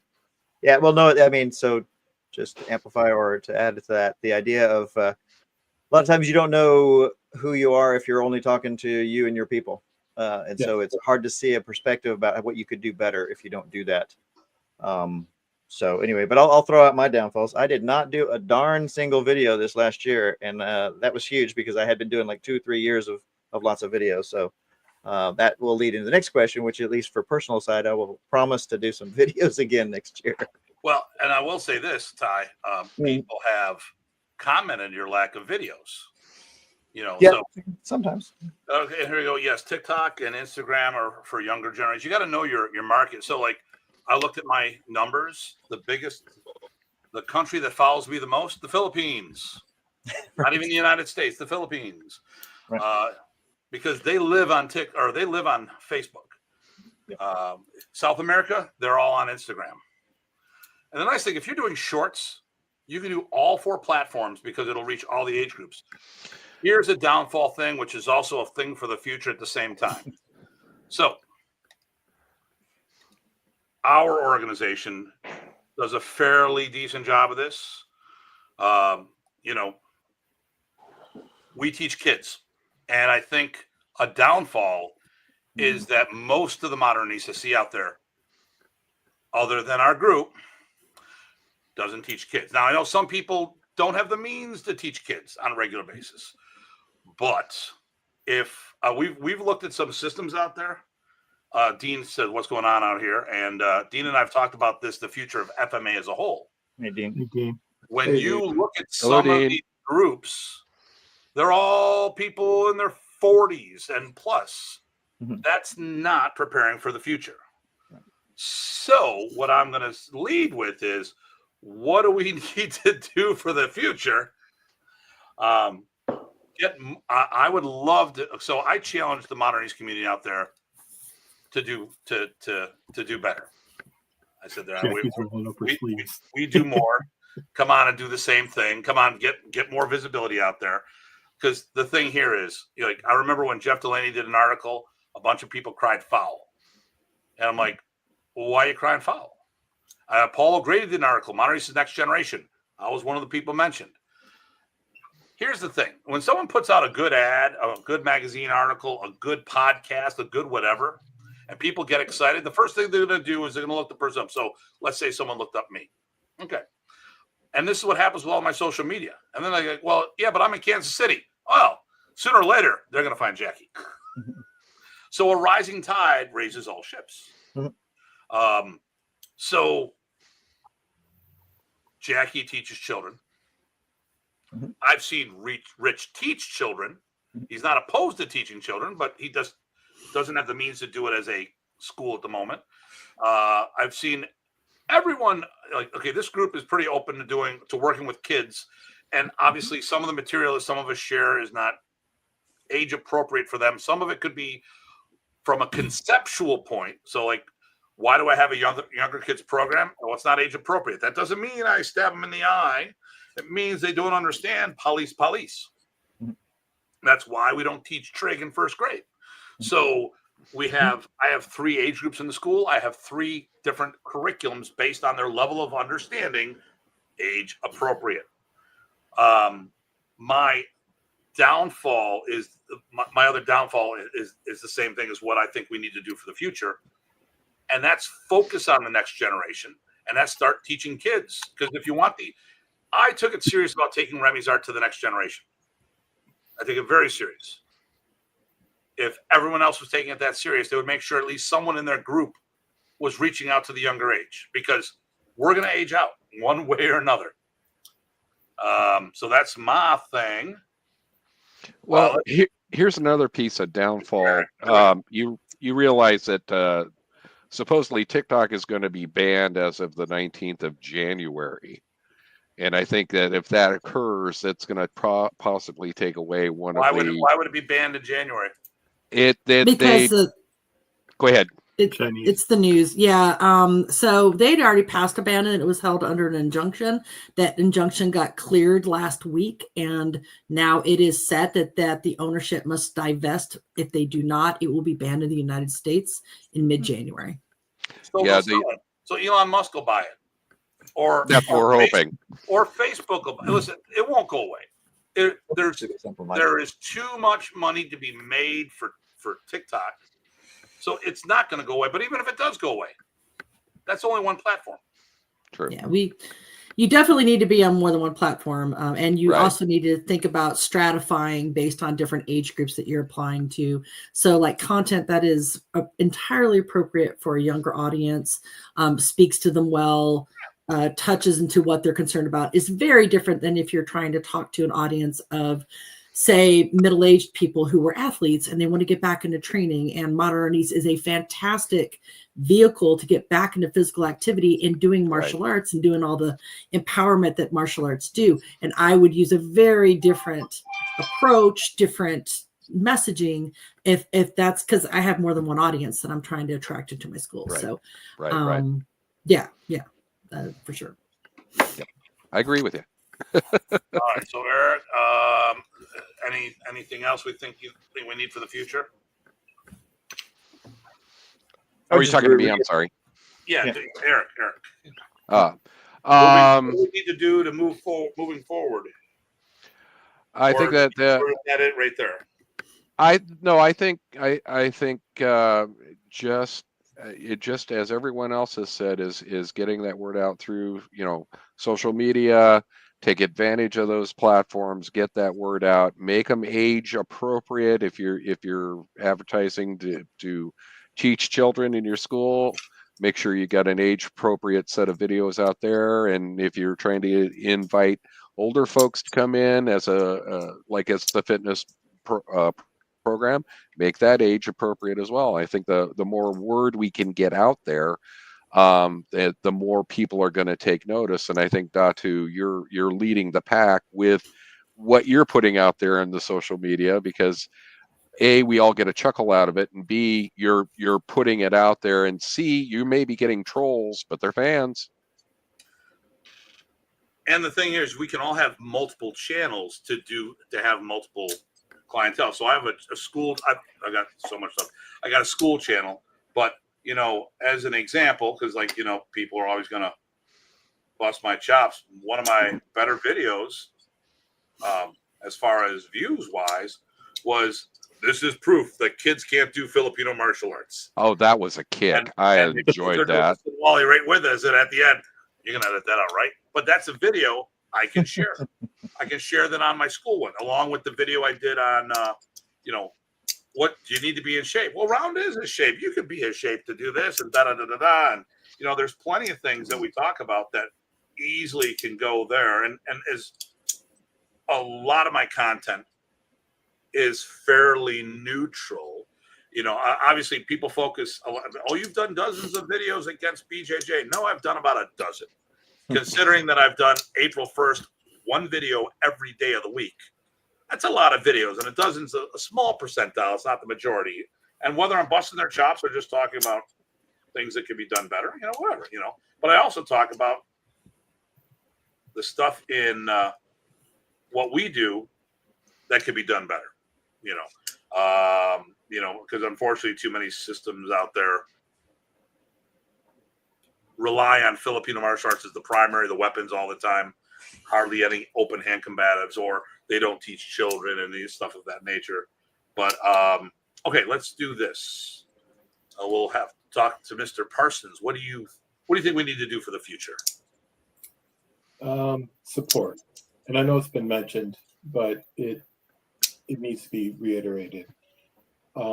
Reaching out to your friends, family, to bounce ideas off of, get people who understand marketing, get people who understand taxes, get other martial artists, talk to people who are teaching kids, talk to people who are teaching retirees.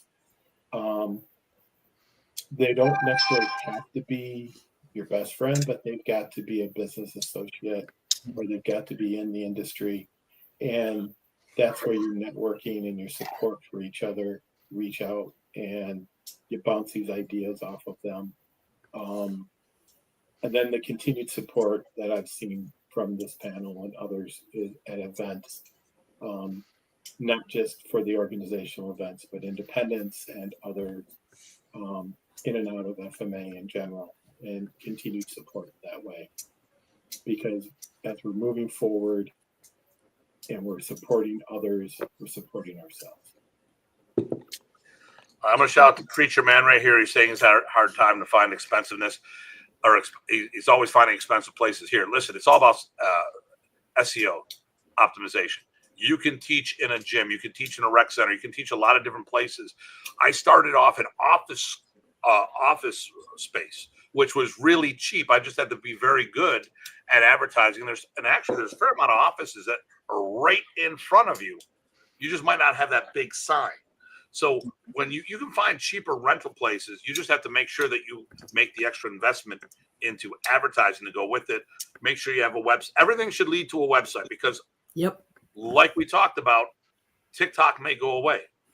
Okay. Well, so you have all your things funnel into the website, because what if Facebook goes away? Twitter became X. What if it becomes completely private, or it's paid for and no one wants to be there? And you can't do all your advertising with a Facebook page. You got to have other things. So, there's plenty of things out there. So, okay, you three said something. Mr. Chad, what do you think? What do you think we need to be doing moving forward? I think you hit it. We need to be cultivating the next generation, and I'm the classic person who wouldn't teach kids for many, many years. And, well, I have kids as students now. There you go. So, yeah, that's it. I have 4 parent-kid combos, and the thing that's cool is they're all parent-daughter combos. That's my most common configuration too, parent kid. And I think there's a lot of opportunity there.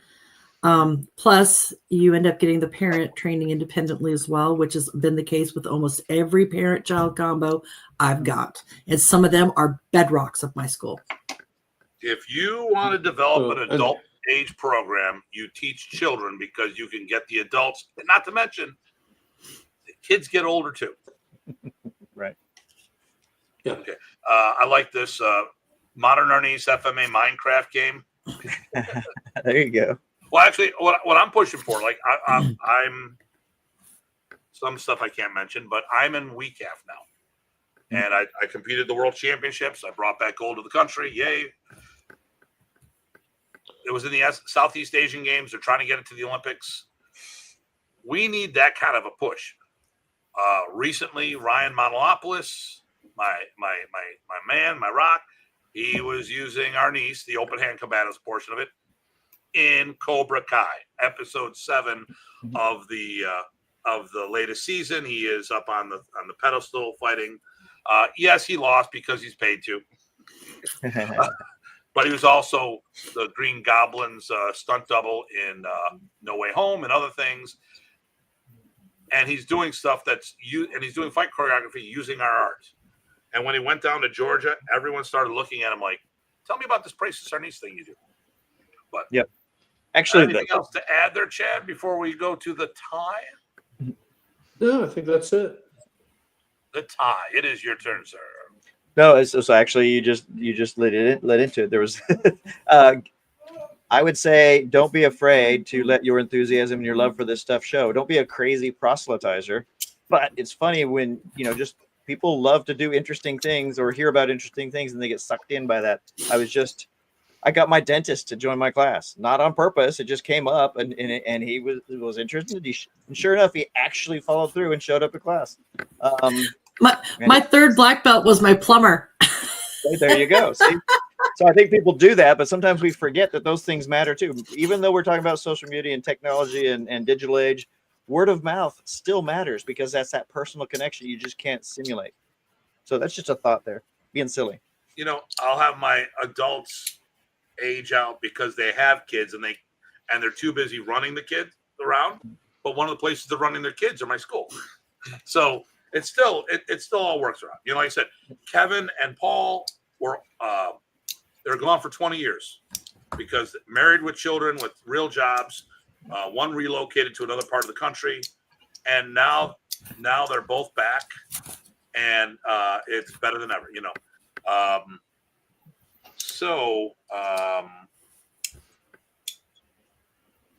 Okay, what do we need?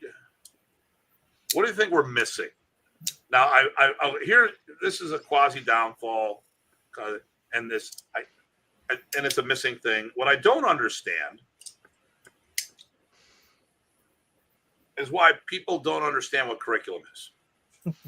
That was it kind of annoyed me when something came out recently and the person in question made a comment saying, well, I have to talk to my peers. I'm like, what's there to know? Here it is. And I posted my stuff, and 7,000 views later, you know, people were asking me to send my belted curriculum versus just the camp test and all this other stuff. I don't know why people fight the fact that Remy had a curriculum. He had a codified system with 3 books and 27 videos or 25 videos. If we passed the black belt test, we knew what we needed. And like in many other systems, people had to figure out their own method to teach their students. But there seems to be this huge pushback that we don't have a curriculum. And I'm like, was there a national registry, a national belted program? No, there wasn't. But we knew what we had to do to get the test done for our black belt. Like I said, and Modern Arnis is not the only system that let this teachers, us, come up with our own individual curriculum. And they really didn't give a shit during color belt for the most part, unless it's something like Parker's Kempo, which had it laid out belt for belt for belt. We're talking, you know, it's like, here's what you need for black belt. Okay, we don't care the order. Just make sure when they're passing the test, they can do all this stuff. That seems to be that would be another downfall to me. And we don't have to have a national or international curriculum. But I mean, if someone asks me, what do we need to become a black belt? It's like simple. Okay, besides your fundamentals, punching, kicking, blocking, and stuff of that nature, 12 angles attack, corresponding blocks, block check counter, off of that, the obstruction removal, the follows to that, all the striking patterns, polys, cruzada, sombrada drill, otherwise known as 6-count drill, your fundamental, your Sinwales, your tappy, which is a combination of things of that, all the locks. I mean, I can pull this stuff, you know, disarm reversals, disarms off of multiple angles of attack. You know, to me, it's not a big deal. I mean, I'm surprised that it just becomes such that people are pushing back. Saying, all we have is a shopping list, a grocery. I mean, it's there. All right, so I have to make my smart ass comment that in all the years I've known you, you can't leave a curriculum alone. Stop it. I'm fine-tuning it. Yeah, well, but that's the thing, right? You've been fine-tuning it for almost 30 years because Can-Am chapter of the IMAF had a better developed curriculum than anyone else for Modern Arnis in the 90s. You mean as an organization? Yes. Okay, so As an organization. I'm not an organization. I was the Can-Am chapter of Remy's organization. Yeah, but official is what I'm saying. That As a chapter school. had the only developed curriculum. Here's what I will say. While others were coming into the art, I was working on my second generation and third generation of black belt students. So I produced 30 black belts in Buffalo, or actually not 30 black belts in Buffalo. I produced 30 black belts out of my school. Some were long distance students that came in, but they were all RPCs, Remy Presas certified, where they tested in front of Remy. Actually, we were the highest yielding school for Modern Arnis outside the Philippines. And I don't even know how many schools actually produced black belts, because when Remy left the Philippines, because, and this is hard, and people have, we've talked to Talos from Brazil about this. What was the protocol for black belts, Ty? What do you mean? Producing them, who could promote them? Oh, for what he told us, only Remy promote to black. There were, so every black belt while he was alive came through him. Now, I don't know what he did in the Philippines, and I don't know what the Filipinos did after he left. Right. But the protocol was you could produce the student, but you had to pass his test in front of him. So, and there was an argument about this too. Oh, they're so the Remy black belts. They're not Remy's black belts. They're my black belts that passed Remy's test. So, like, yes, they're certified by Remy, but he didn't teach them. Then all of a sudden they became black belts and it became Remy's student. I mean, Paul O'Grady, Kevin Black, who are now back here, seconds and third degree black belts through Remy, came through me, and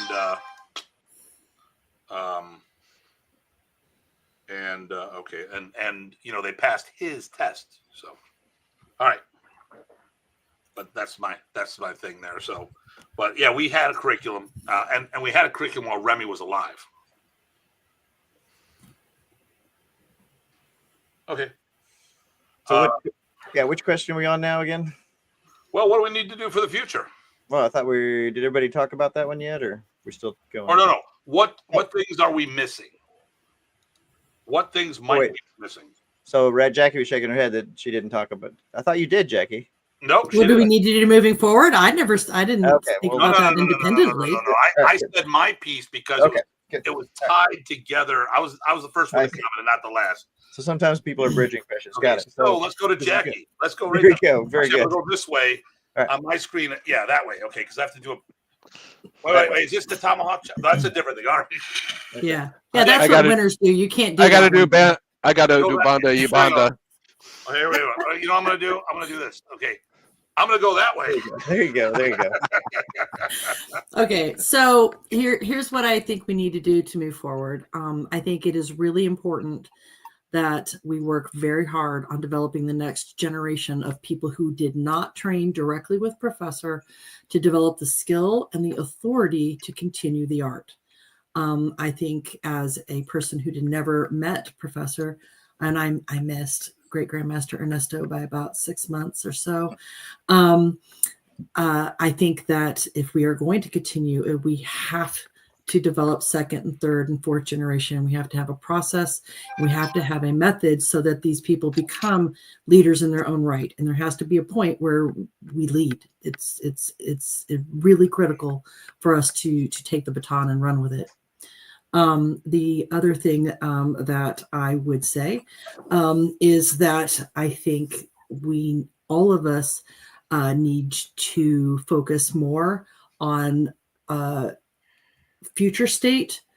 And I would like to see us, while I enjoy the stories just like anybody else does, I would really like for us to focus more there and not spend, we spend a lot of time as a community talking about 25 years ago. And it's 25 years. It's time to move forward. We have to, in order to truly live the vision of having the art grow and live and continue to grow and change. Because Professor in his lifetime did not codify one version of Modern Arnis. He had a different kind, and then he'd go train with somebody else, and he'd go steal something from somebody, and then he'd grow and morph and make the art more and more fine-tuned as he went on, and he discovered new things, and he'd come up with new ideas. We need to continue that tradition. I think that's important. While we need to know where we came from, we really need to focus on where we're going. And what I'm going to just say on that, it'd be nice to have more people who do the art versus the art within your art, which I'd like to see the paradigm change where I'd like to see 50-50. Right now, I think there's room for both. I think there's a role for both, and I think there's a legit argument for both. I think we need to make them. I think we need to make them viable paths. So for those of us like myself, I am also a stick native. I've never gotten rank worth speaking of in any other martial art, and so that's what you and I have in common, Tim. But I absolutely understand art within your art. I can support people who like to do it that flavor, that approach, and I think both of them need to live because they both are a legitimate legacy of professors. Yeah, and that's the thing here. Like, I have no problem with evolution. And as I told, if you want to see what Remy's art can do for someone else, the art within your art are a perfect example of it. Unfortunately, it's not a good representation of what Remy did. It's a good representation of what Remy can do for others. And unfortunately, Ty and myself have been in too many places where people are like, "You sure you're Modern Arnis?" Yeah. Why would you say that? You guys are good. Because then I have to explain to them, listen, Remy didn't teach most people Filipino martial arts. He taught them how to enhance what they're doing with Filipino concepts. But it still wasn't without compromising the integrity of that base art. So if you're doing the art within your art, really you're still doing your art. You're not doing what Remy's art is. You're doing how Remy's art can change what you're doing. But we still need to have that original DNA sample to make sure that it just doesn't become something completely different. That's why I think it's important to have the standalone program. I know it's not, and because I was there, he was beginning to push a curriculum that was doing it as a standalone. He just didn't have the means or the people. But I mean, right when he got sick, that's when he was at his strongest when it came to numbers. And that's when he's like, all right, now if I start switching over, if I lose a few people, it's not as devastating as saying, this is what we're doing. And as a small group and losing way too much support. But I mean, I still teach the art within your art because some people just want to enhance. And that gives me the means to find those people who want to dedicate as a full-blown system. But we do teach both here. So, Rich, what are you thinking as far as what things we might be missing as a whole?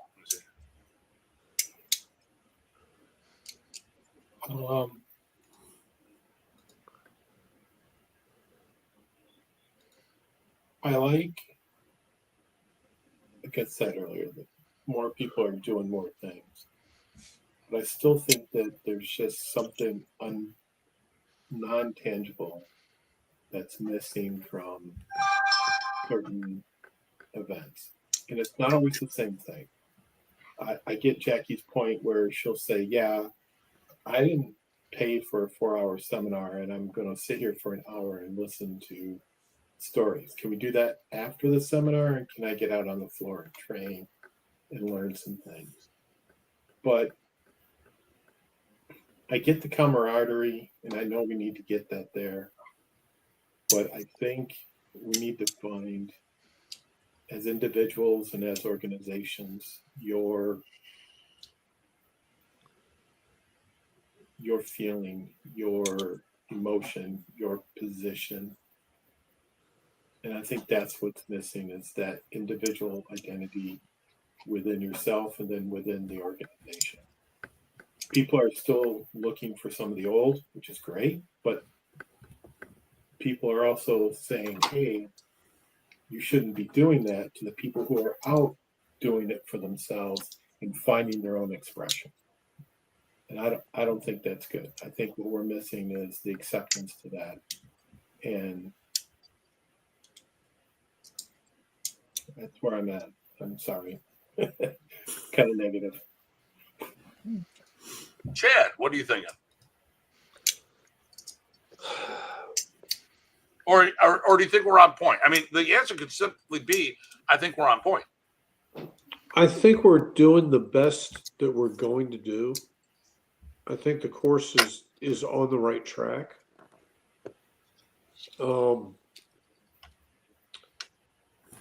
I think Jackie makes a good point. I mean, some of you know it's one of my pet peeves. Somebody who will talk for 15 or 20 minutes, usually in a fake Filipino accent. That's not what people are paying for. What are you talking about, my friend?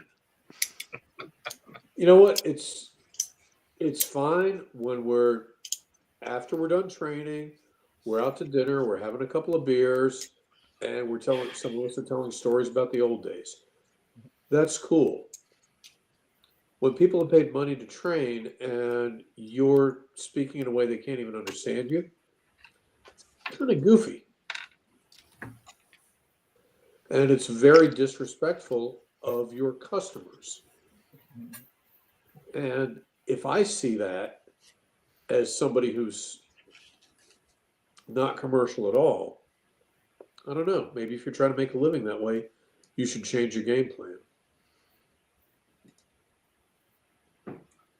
I'm going to circle back on that in a minute. Eric, did I already ask you? No, I don't think he asked me yet. I think I agree with Jackie a bit too. Now, I'm coming at this from the point of view of somebody who's never trained with Professor. So I have no idea about any of the stories with Professor.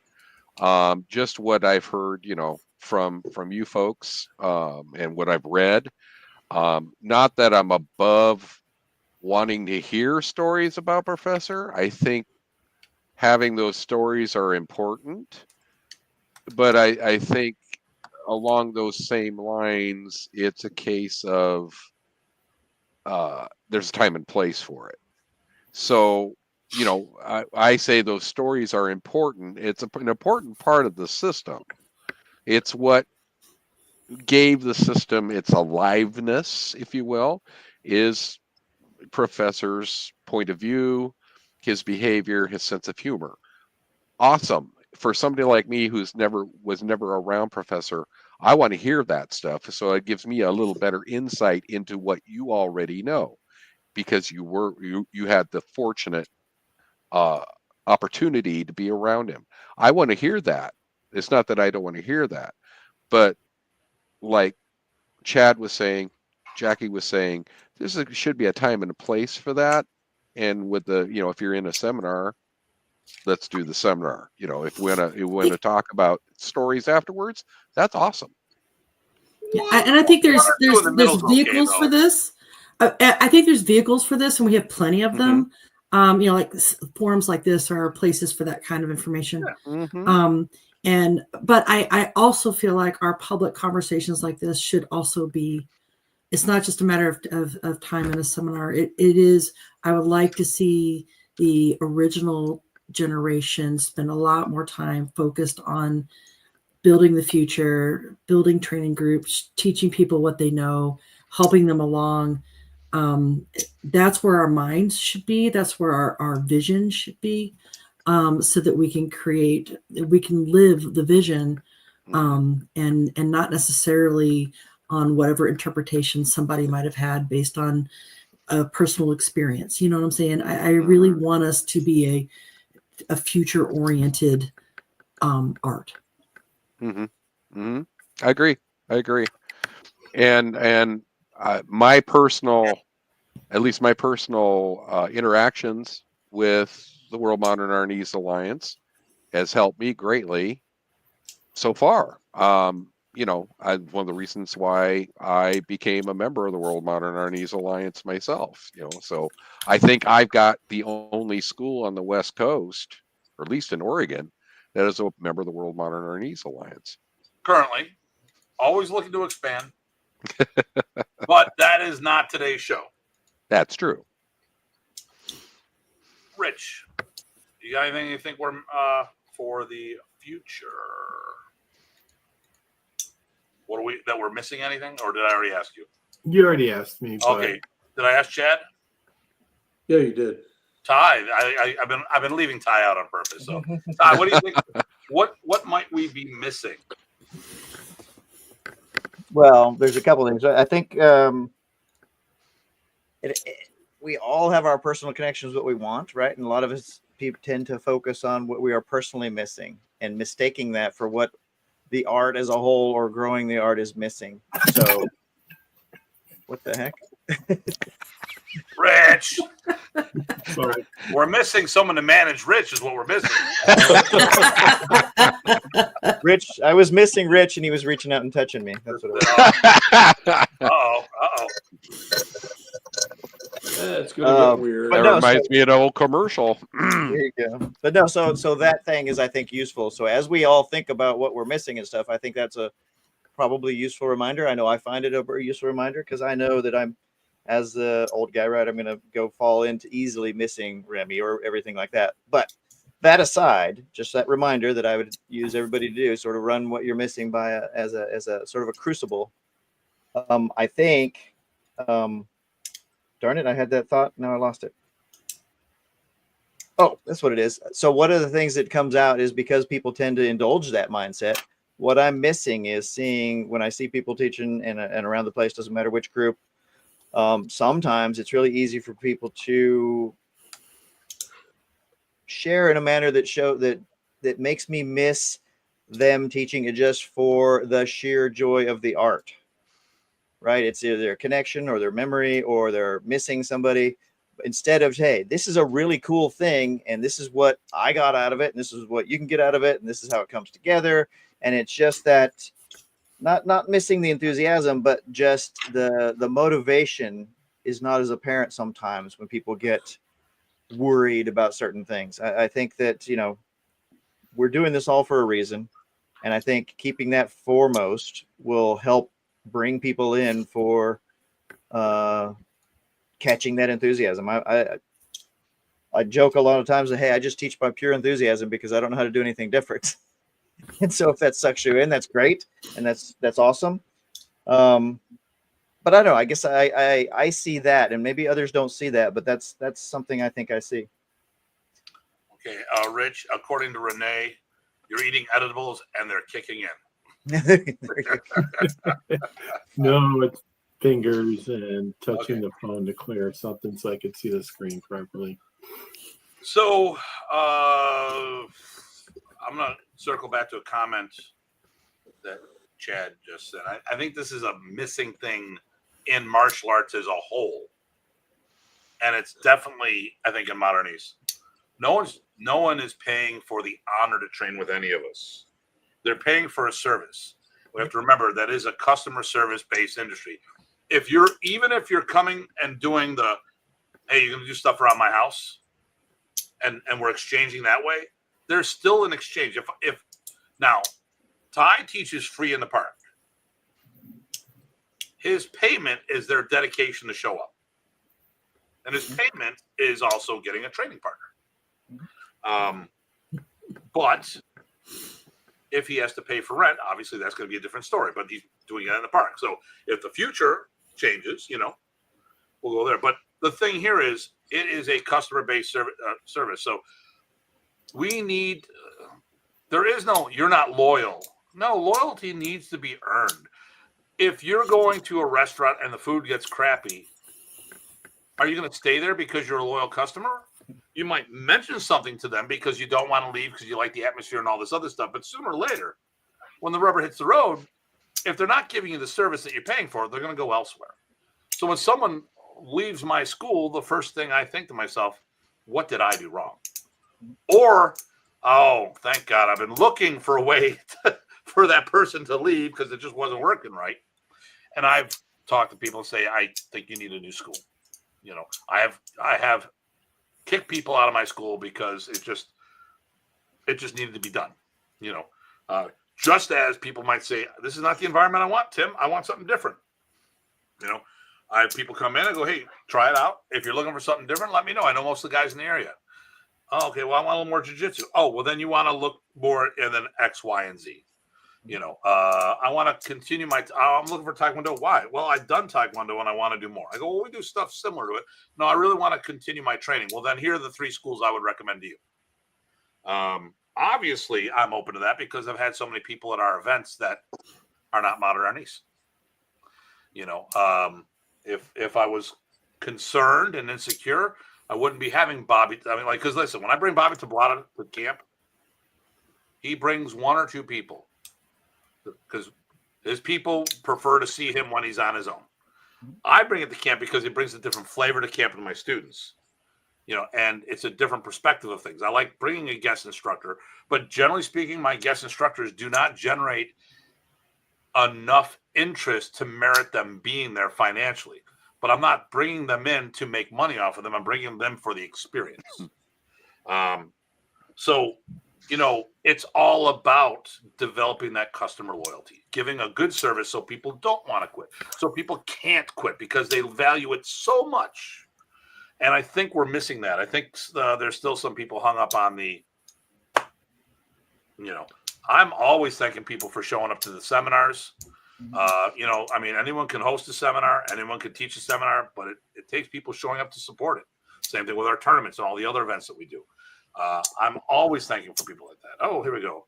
Hello, Datu Tim and Cuyas. Okay, hombre. Spider-Man, hey. There we go. Hi, Berman. Hi, Berman. Jeremy got at what?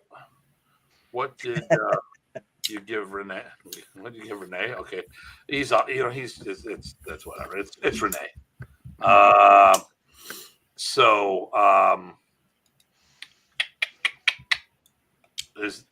Okay, we all spoke. Oh, the other thing is, I think the only thing that would annoy, that helps me, it hurts a little, is this saying annoys me because I hear this. I still hear it, even though I'm out. We have our own group. I didn't see Remy do that, and I wish when I used to hear it before. Now I answer it differently when people say something to me like this. So I ask for clarification, and the clarification now is, are you seeing? It's usually someone who saw Remy. I go, are you telling me? Are you asking me because, hey, that's cool, Tim? I've never seen Remy do that. Can you show me? Or are you saying Remy would never do that? Just like I had someone say that Remy hated tournaments, but if you open up the pink book, there's all the rules for tournaments. So, Well, Datu, I'm going to be a little bit of a smart ass here, and I'm going to tell you I've never seen Remy do that. Of course you know. Yes, I have. Yeah, I've well. watched so many tapes. There we go. There you go. So, okay. Send a message here. So, let me see. Who do we got here? All right. I think I think maybe consideration to expressing to the new students why do we do this and what it means to us. If they see the enthusiasm, it will be there to help them more excited. Yep, that's always good.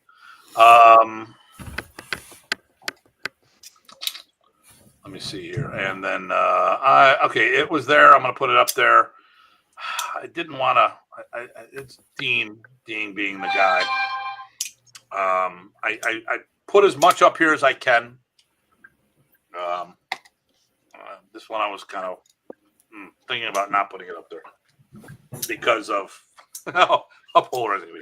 As far as the future, hopefully the majority of the first generation students can work together for a better Modern Arnis future. That would be nice. Okay. Yeah. Okay. Yep.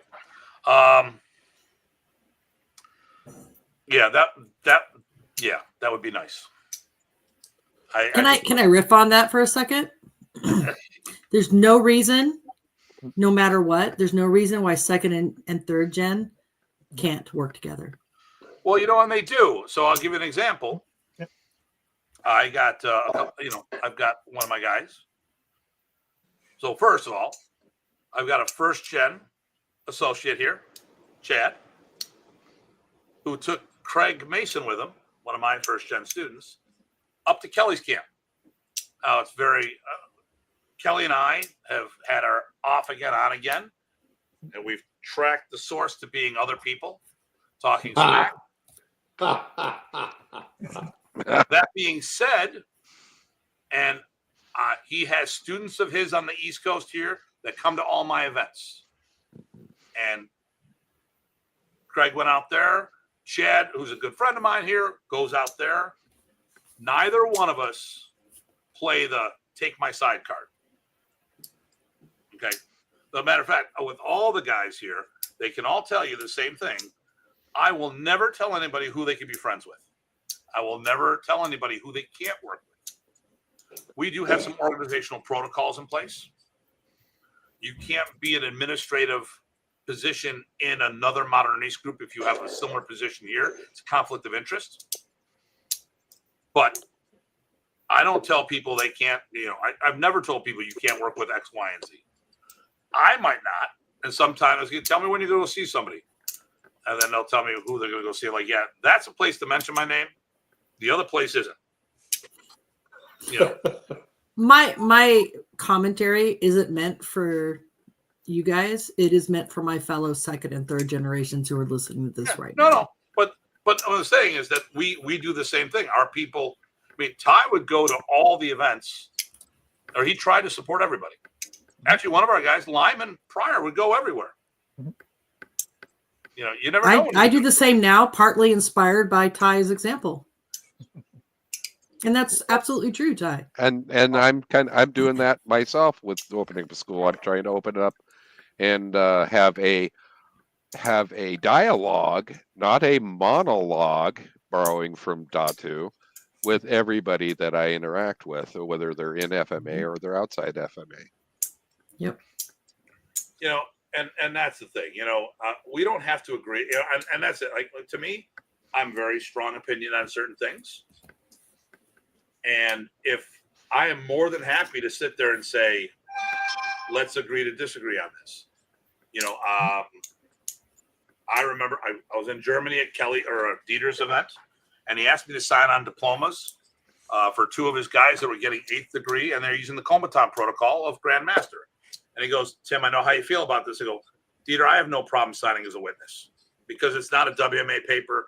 It has no official status. And thank you for acknowledging the fact on how I feel. So I don't see why we can't. I mean, Renee Tungsten and I, we've talked about their recognition, not promotion, but their recognition of all these Lacan Sampus. Okay, that's fine. We had a discussion. He understands where I come from. I made a comment that, we can't be doing promotions. He goes, you're right. The only one that can promote someone to a Grandmaster in Modern Arnis is dead. Okay. Well, we're doing a recognition. Okay. It's different. We agree and we disagree. And Renee is still my friend. I still have no problems with Renee. I don't agree, but I don't have to agree. And we can easily sit there, just like if we talk, I won't say it. We won't talk politics. We'll talk about sports. I mean, listen, Jackie thinks KC is number one. We know better. We know it's the Bills. But we can still have it. We can still rings, talk. Baby. Let's talk about rings. When's your parade? You haven't had one. You don't even know how to throw one. We'll see what happens this year. Of course, we got to make sure that they're not paying off the refs still. But anyways. We'll see. Who doesn't love Tim? MB. Or some people just love to hate me. All right, here we go. I agree 100%, Jackie. Perpetuating squabbling isn't good for isn't my business. Yep, there you go. No, that's well said, Jeremy. That's awesome. Listen, I agree 100%, Jeremy. I've gone to events that I don't like the host. I don't like some of the people teaching there. But I went in and taught anyways because something was for the community. I hosted the reunion camp. I got people from all different organizations together that weren't getting along with each other. And those who didn't show up chose not to show up. So I'm all for doing stuff together and peacefully coexisting. I wish we could. That would probably be the downfall, if anything, the biggest one. But then again, like I said, Kelly and I don't always see eye to eye, but we've never made our problem our students' problem. So that's a good thing. Is there anything that anyone wanted to talk about that we didn't bring up, or is there is one of the topics that we talked about we want to revisit? I'm deleting a note that I just got done doing, so we're all good. So Oh, Renee.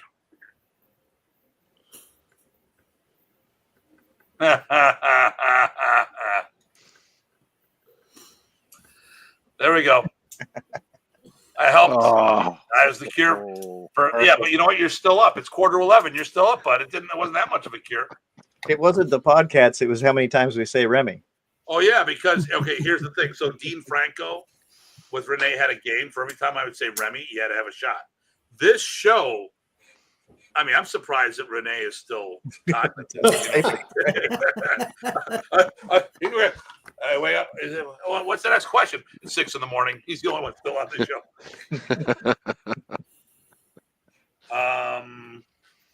So was there anything that someone wanted to say? Because your quests are interesting. Okay. Questions, I'm sure. Yeah. Chad, you got anything? Quests are much better than questions. Come on now. So, do you got anything for us, Chad? No, I'm actually going to tap out because 4 o'clock comes early. Yes, it does. Ouch. Ouch. I'm 6 this time. Ty, what do you got for us? I think I said everything I was saying. Lots of if I could say, I would say I agree with a lot of everything that we brought up, which was interesting, but it wasn't about me. It was about our guests. So awesome. Thank you for participating. Eric. I got to agree with PG Ty on that. I think everybody had some great points. I think there was a lot of good stuff that was brought up, and I think there's a lot of good stuff to consider. And I think the biggest part about this is the fact that we're all sharing and we're all relating, and we can hit each other up with questions if we need to. And keep doing so. Yes, I agree Back totally. To Jackie's point earlier. Yes. Mr. Rich. 5 o'clock for me. And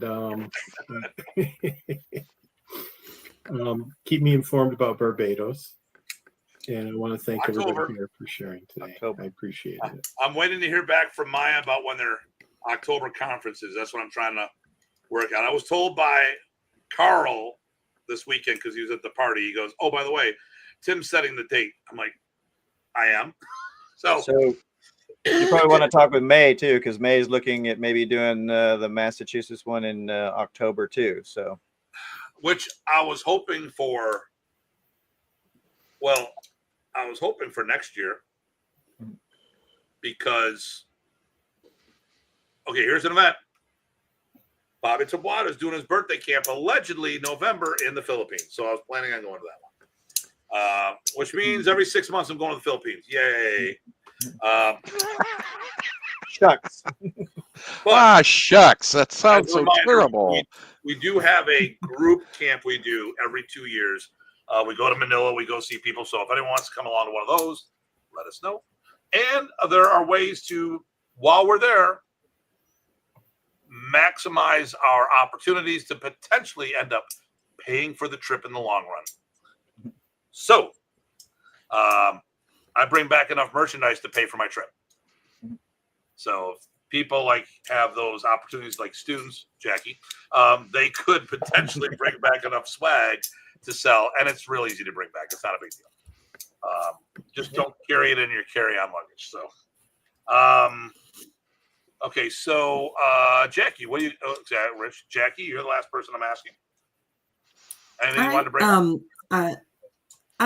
I think we covered the topics pretty well. I don't know that there had anything additional to add in that regard, but if we're going to pitch events, I have one to talk about. Sure.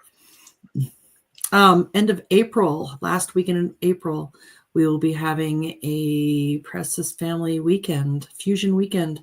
We're going to have Shelley Millspaw, Bruce Chu, and my teacher, Mark Lynn, in together. Basically, if you ever want to see a big collaborative nerd out on the topics, you want to be in Kansas City that weekend. It's going to be our first 2-day camp type format. So we're pretty excited about it.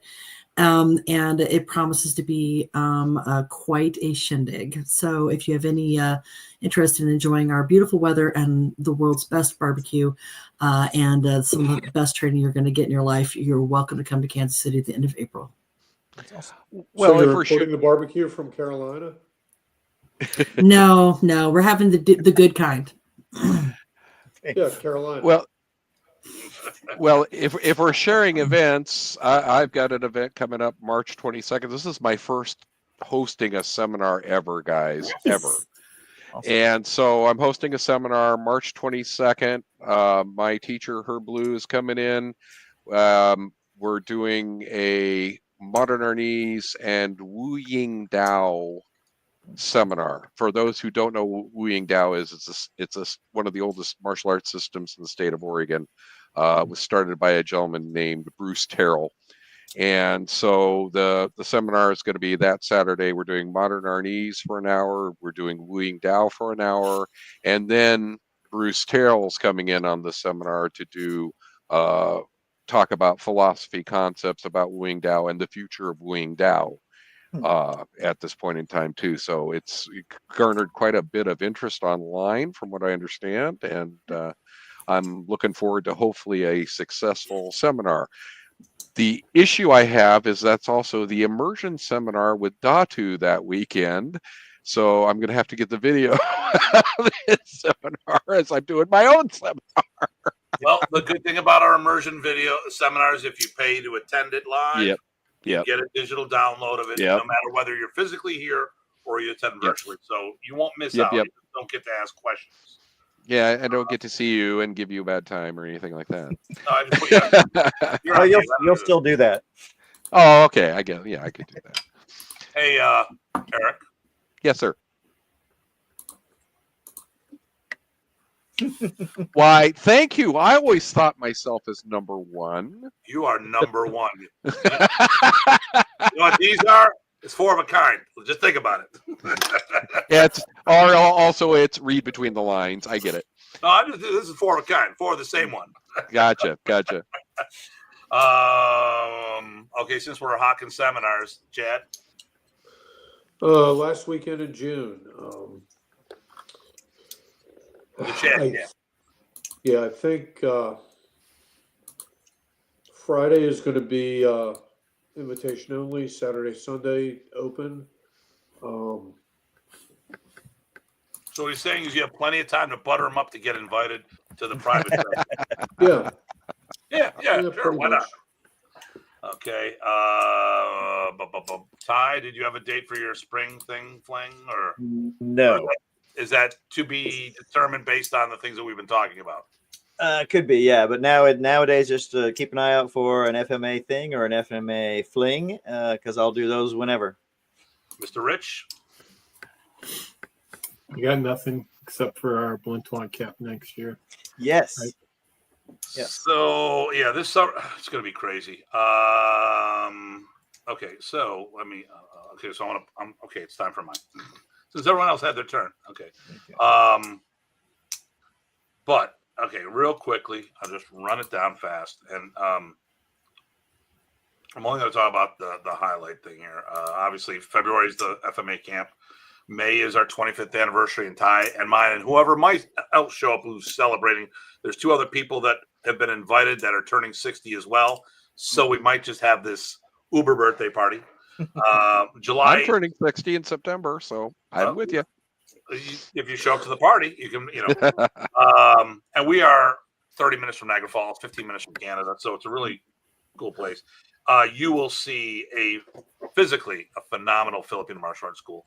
Longest running one in the country, commercial, blah, blah, blah. July 11th through 13th will be the Blintuan Immersion Camp, which is the 2 of Rich and myself. Our instructor development camp is the weekend of September 19th. And then I'm hosting the World Filipino Martial Arts Championships the first weekend of October. And then just going to fast forward to this. May 15th through 17th will be the last memorial camp we do for Remy. This will be the 25th anniversary. Actually announced it last year, along with the year after is the 70th anniversary camp, which is the weekend of May 15th through or 14th through 16th. But we'll get to that one later. So we're capping memorials for us. This is the 25-year mark after Remy's passing. I don't want to make every event about remembering Remy. It should be celebrating his art and moving it forward. But this is a big one we have quite a few of our members who hung with Remy, and some are coming back now. This is a family event. It's open to everyone. But staff is going to be internal. We are going to have some memorying times. We'll be sticking on curriculum as well as Remy. But, once again, that is 2026. And then our big one, and this is the one I'm really pushing for, May of 2027, the 70th anniversary of Modern Arnis. We knocked it out of the park for the 65th. This one is going to be even better. I've got a lot of cool things planned, and I've got 2 years to get us there. So that's about it. Actually, so you went through going through those things. I actually will say one thing. So the idea of walking through a maybe a year long or more in Tim's case plan of what you have lined up, I think that's a really good thing. You guys know that I will post that ideally at the beginning of the year. I'm already working on mine, and I'll post it. I've got already 16 things I'm going to be teaching at for the next year in 2025, and I'm not done yet. But when you put that out there, one, it stirs up interest and availability, lets people know, just like we searched Black Belt Magazine, right? And two, it gives people opportunity. So it's awareness, it's opportunity, and it's also, hey, look at what you can do. And then so the more people that do that, the more opportunities they are. So anyway, I would encourage all of you guys to do that if you're not doing it. Yeah, we have our 2025 95% baked, and we are already starting our 2026. So awesome. So here's a free. And you're posting that or making it available somewhere. Awesome. As soon as we can get a date set, we put it out there on our events. Mm-hmm. That's right. The calendar. Yeah. So here is a business thing that I will share with everybody. You want to have a year's worth, actually, you want the year before done. And now what I do is I do a rotating year. So once halfway through December, I'm working on 2025 December calendar. That way, not because things need to be carved in stone, because they're molded in clay, and we can massage events. That being said, I was going to surprise you guys, but I'm going to show you something that's coming out soon. I'm going to share this. I'm going to present. And the cool thing is, for the new season of FMA Talk, we will be sharing video clips, because now I have video clip access with sound. I figured out what I was doing wrong. So here we go. We will be, now it's rough. It's rough. So I'm beginning to put in like weekends. I'm coloring it, right? It'll have down here, it'll have what's going on.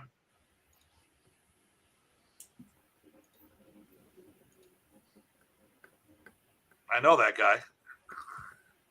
Oh, I know that guy. I've seen him once or twice. We know that guy. We know that guy. So I'm just putting people in there. But I started just playing with it and seeing what I wanted to do. I'm only seeing a green screen. You only see a green screen? I see the whole thing. I'm only seeing a green screen. Yeah, I'm just seeing green. Huh. Maybe it's interference from the Rocky Mountains. You're doing something wrong. It could be. Could be. So that must you're be. interneting Maybe wrong, not, Eric. We've got a camera. I got to turn right here. Are you using a phone? Maybe if you flip it over like Rich, it'll work. I'm on a computer. It's not a Mac, is it? No, sir. Okay. So like I said, it's a year calendar, and I'm featuring some of our instructors, and the goal is to have as many of our events out there a year before, and then I will be putting updates, but this will be downloadable for our members. So it'll be a PDF so people can put it up there. And if they want to print it, there's going to be room to put more events up. You can write things up, and it's going to have, it's a Modern Arnis poster or a calendar. So awesome. Specifically, it's the WMA calendar featuring a bunch of the WMA instructors. So, so that's the goal. It's going to come out last minute. And like the curriculum, there'll always be an update. Yeah, well, Fine tuning. So we'll end the show here. And then for those who can, just stay on for the debriefing. It'll just, won't be that long, So I will say goodbye to everyone. I'm gonna put you in the back room for those who got to go. So Chad, any words to our viewers before I take you out temporarily? Well, I know you're tapping out completely, but yeah, I'm tapping out. So we'll talk later in the week. No, thanks for tuning in, all. Good talking to everyone. Thanks, Chad. There we go. Jackie. If anybody ever is in the Kansas City area and just wants to hang out and train, we have classes 6 days a week. You are welcome at any time, to come train with us. Okay, Eric. Hey, I want to say thank you to my students who some of them who showed up online. Anybody looking for Modern Arnis in the Portland, Oregon area, hit me up. I'm out on Southeast 8th and Main in Portland, Oregon, every Saturday morning, 9 o'clock to 10 o'clock. Hoping to see you there and join the adventure. Rich. Thank you guys for hosting us and getting us through another season. I appreciate you guys' support to the arts. All right, cool. All right, so end of season number 4, episode 26. Who would have thought people would actually be turning in and watching the numbers blow up? 7,000 views 2 weeks ago. Crazy. Or last week, I think it was. The seminar this weekend is I think up to 5,000 views by now. Who knows what this show's doing? And this one, 2.5 hours. 2.5 hours. Who would have thought? Not All exactly 1.5, but it was good. So yeah. What was that? Oh yeah, because remember I was going to be 1.5, but Yeah, so much for that. Great. it's still Pinot time. Yes. All right. Well, listen. Wait. I just want to thank you all. It was nice. Nice. Very good. Live instead of watching it a week later. All right, Michael. Listen, this is always a pleasure. We're having new plans for the next season. I'm very excited about that. Ty is actually the one that made the suggestions about bringing videos in. So now we can start doing a technical show along with the just instead of just talking about it, we can bring videos in with audio and share. All right. What do you got, my man? This is it. I got nothing. I want to appreciate everybody for showing up and asking questions and involving, and also for our lovely guests who had a nice discussion. 6 of us at once, and we still, it progressed really smoothly. So I want to wish everyone a Merry Christmas, Happy Hanukkah, Happy Kwanzaa, and most importantly, a Happy Festivus, along with a Happy New Year. We're looking forward to seeing everyone. We're going to come back in January for a short bit. We might be doing some stuff live or recorded in the Philippines. Who knows? And there's always still time for people to get involved with that one if they're thinking about it. So listen, with no further ado, this is Datu Tim. And PG Ty. Take care, everyone. See you all soon.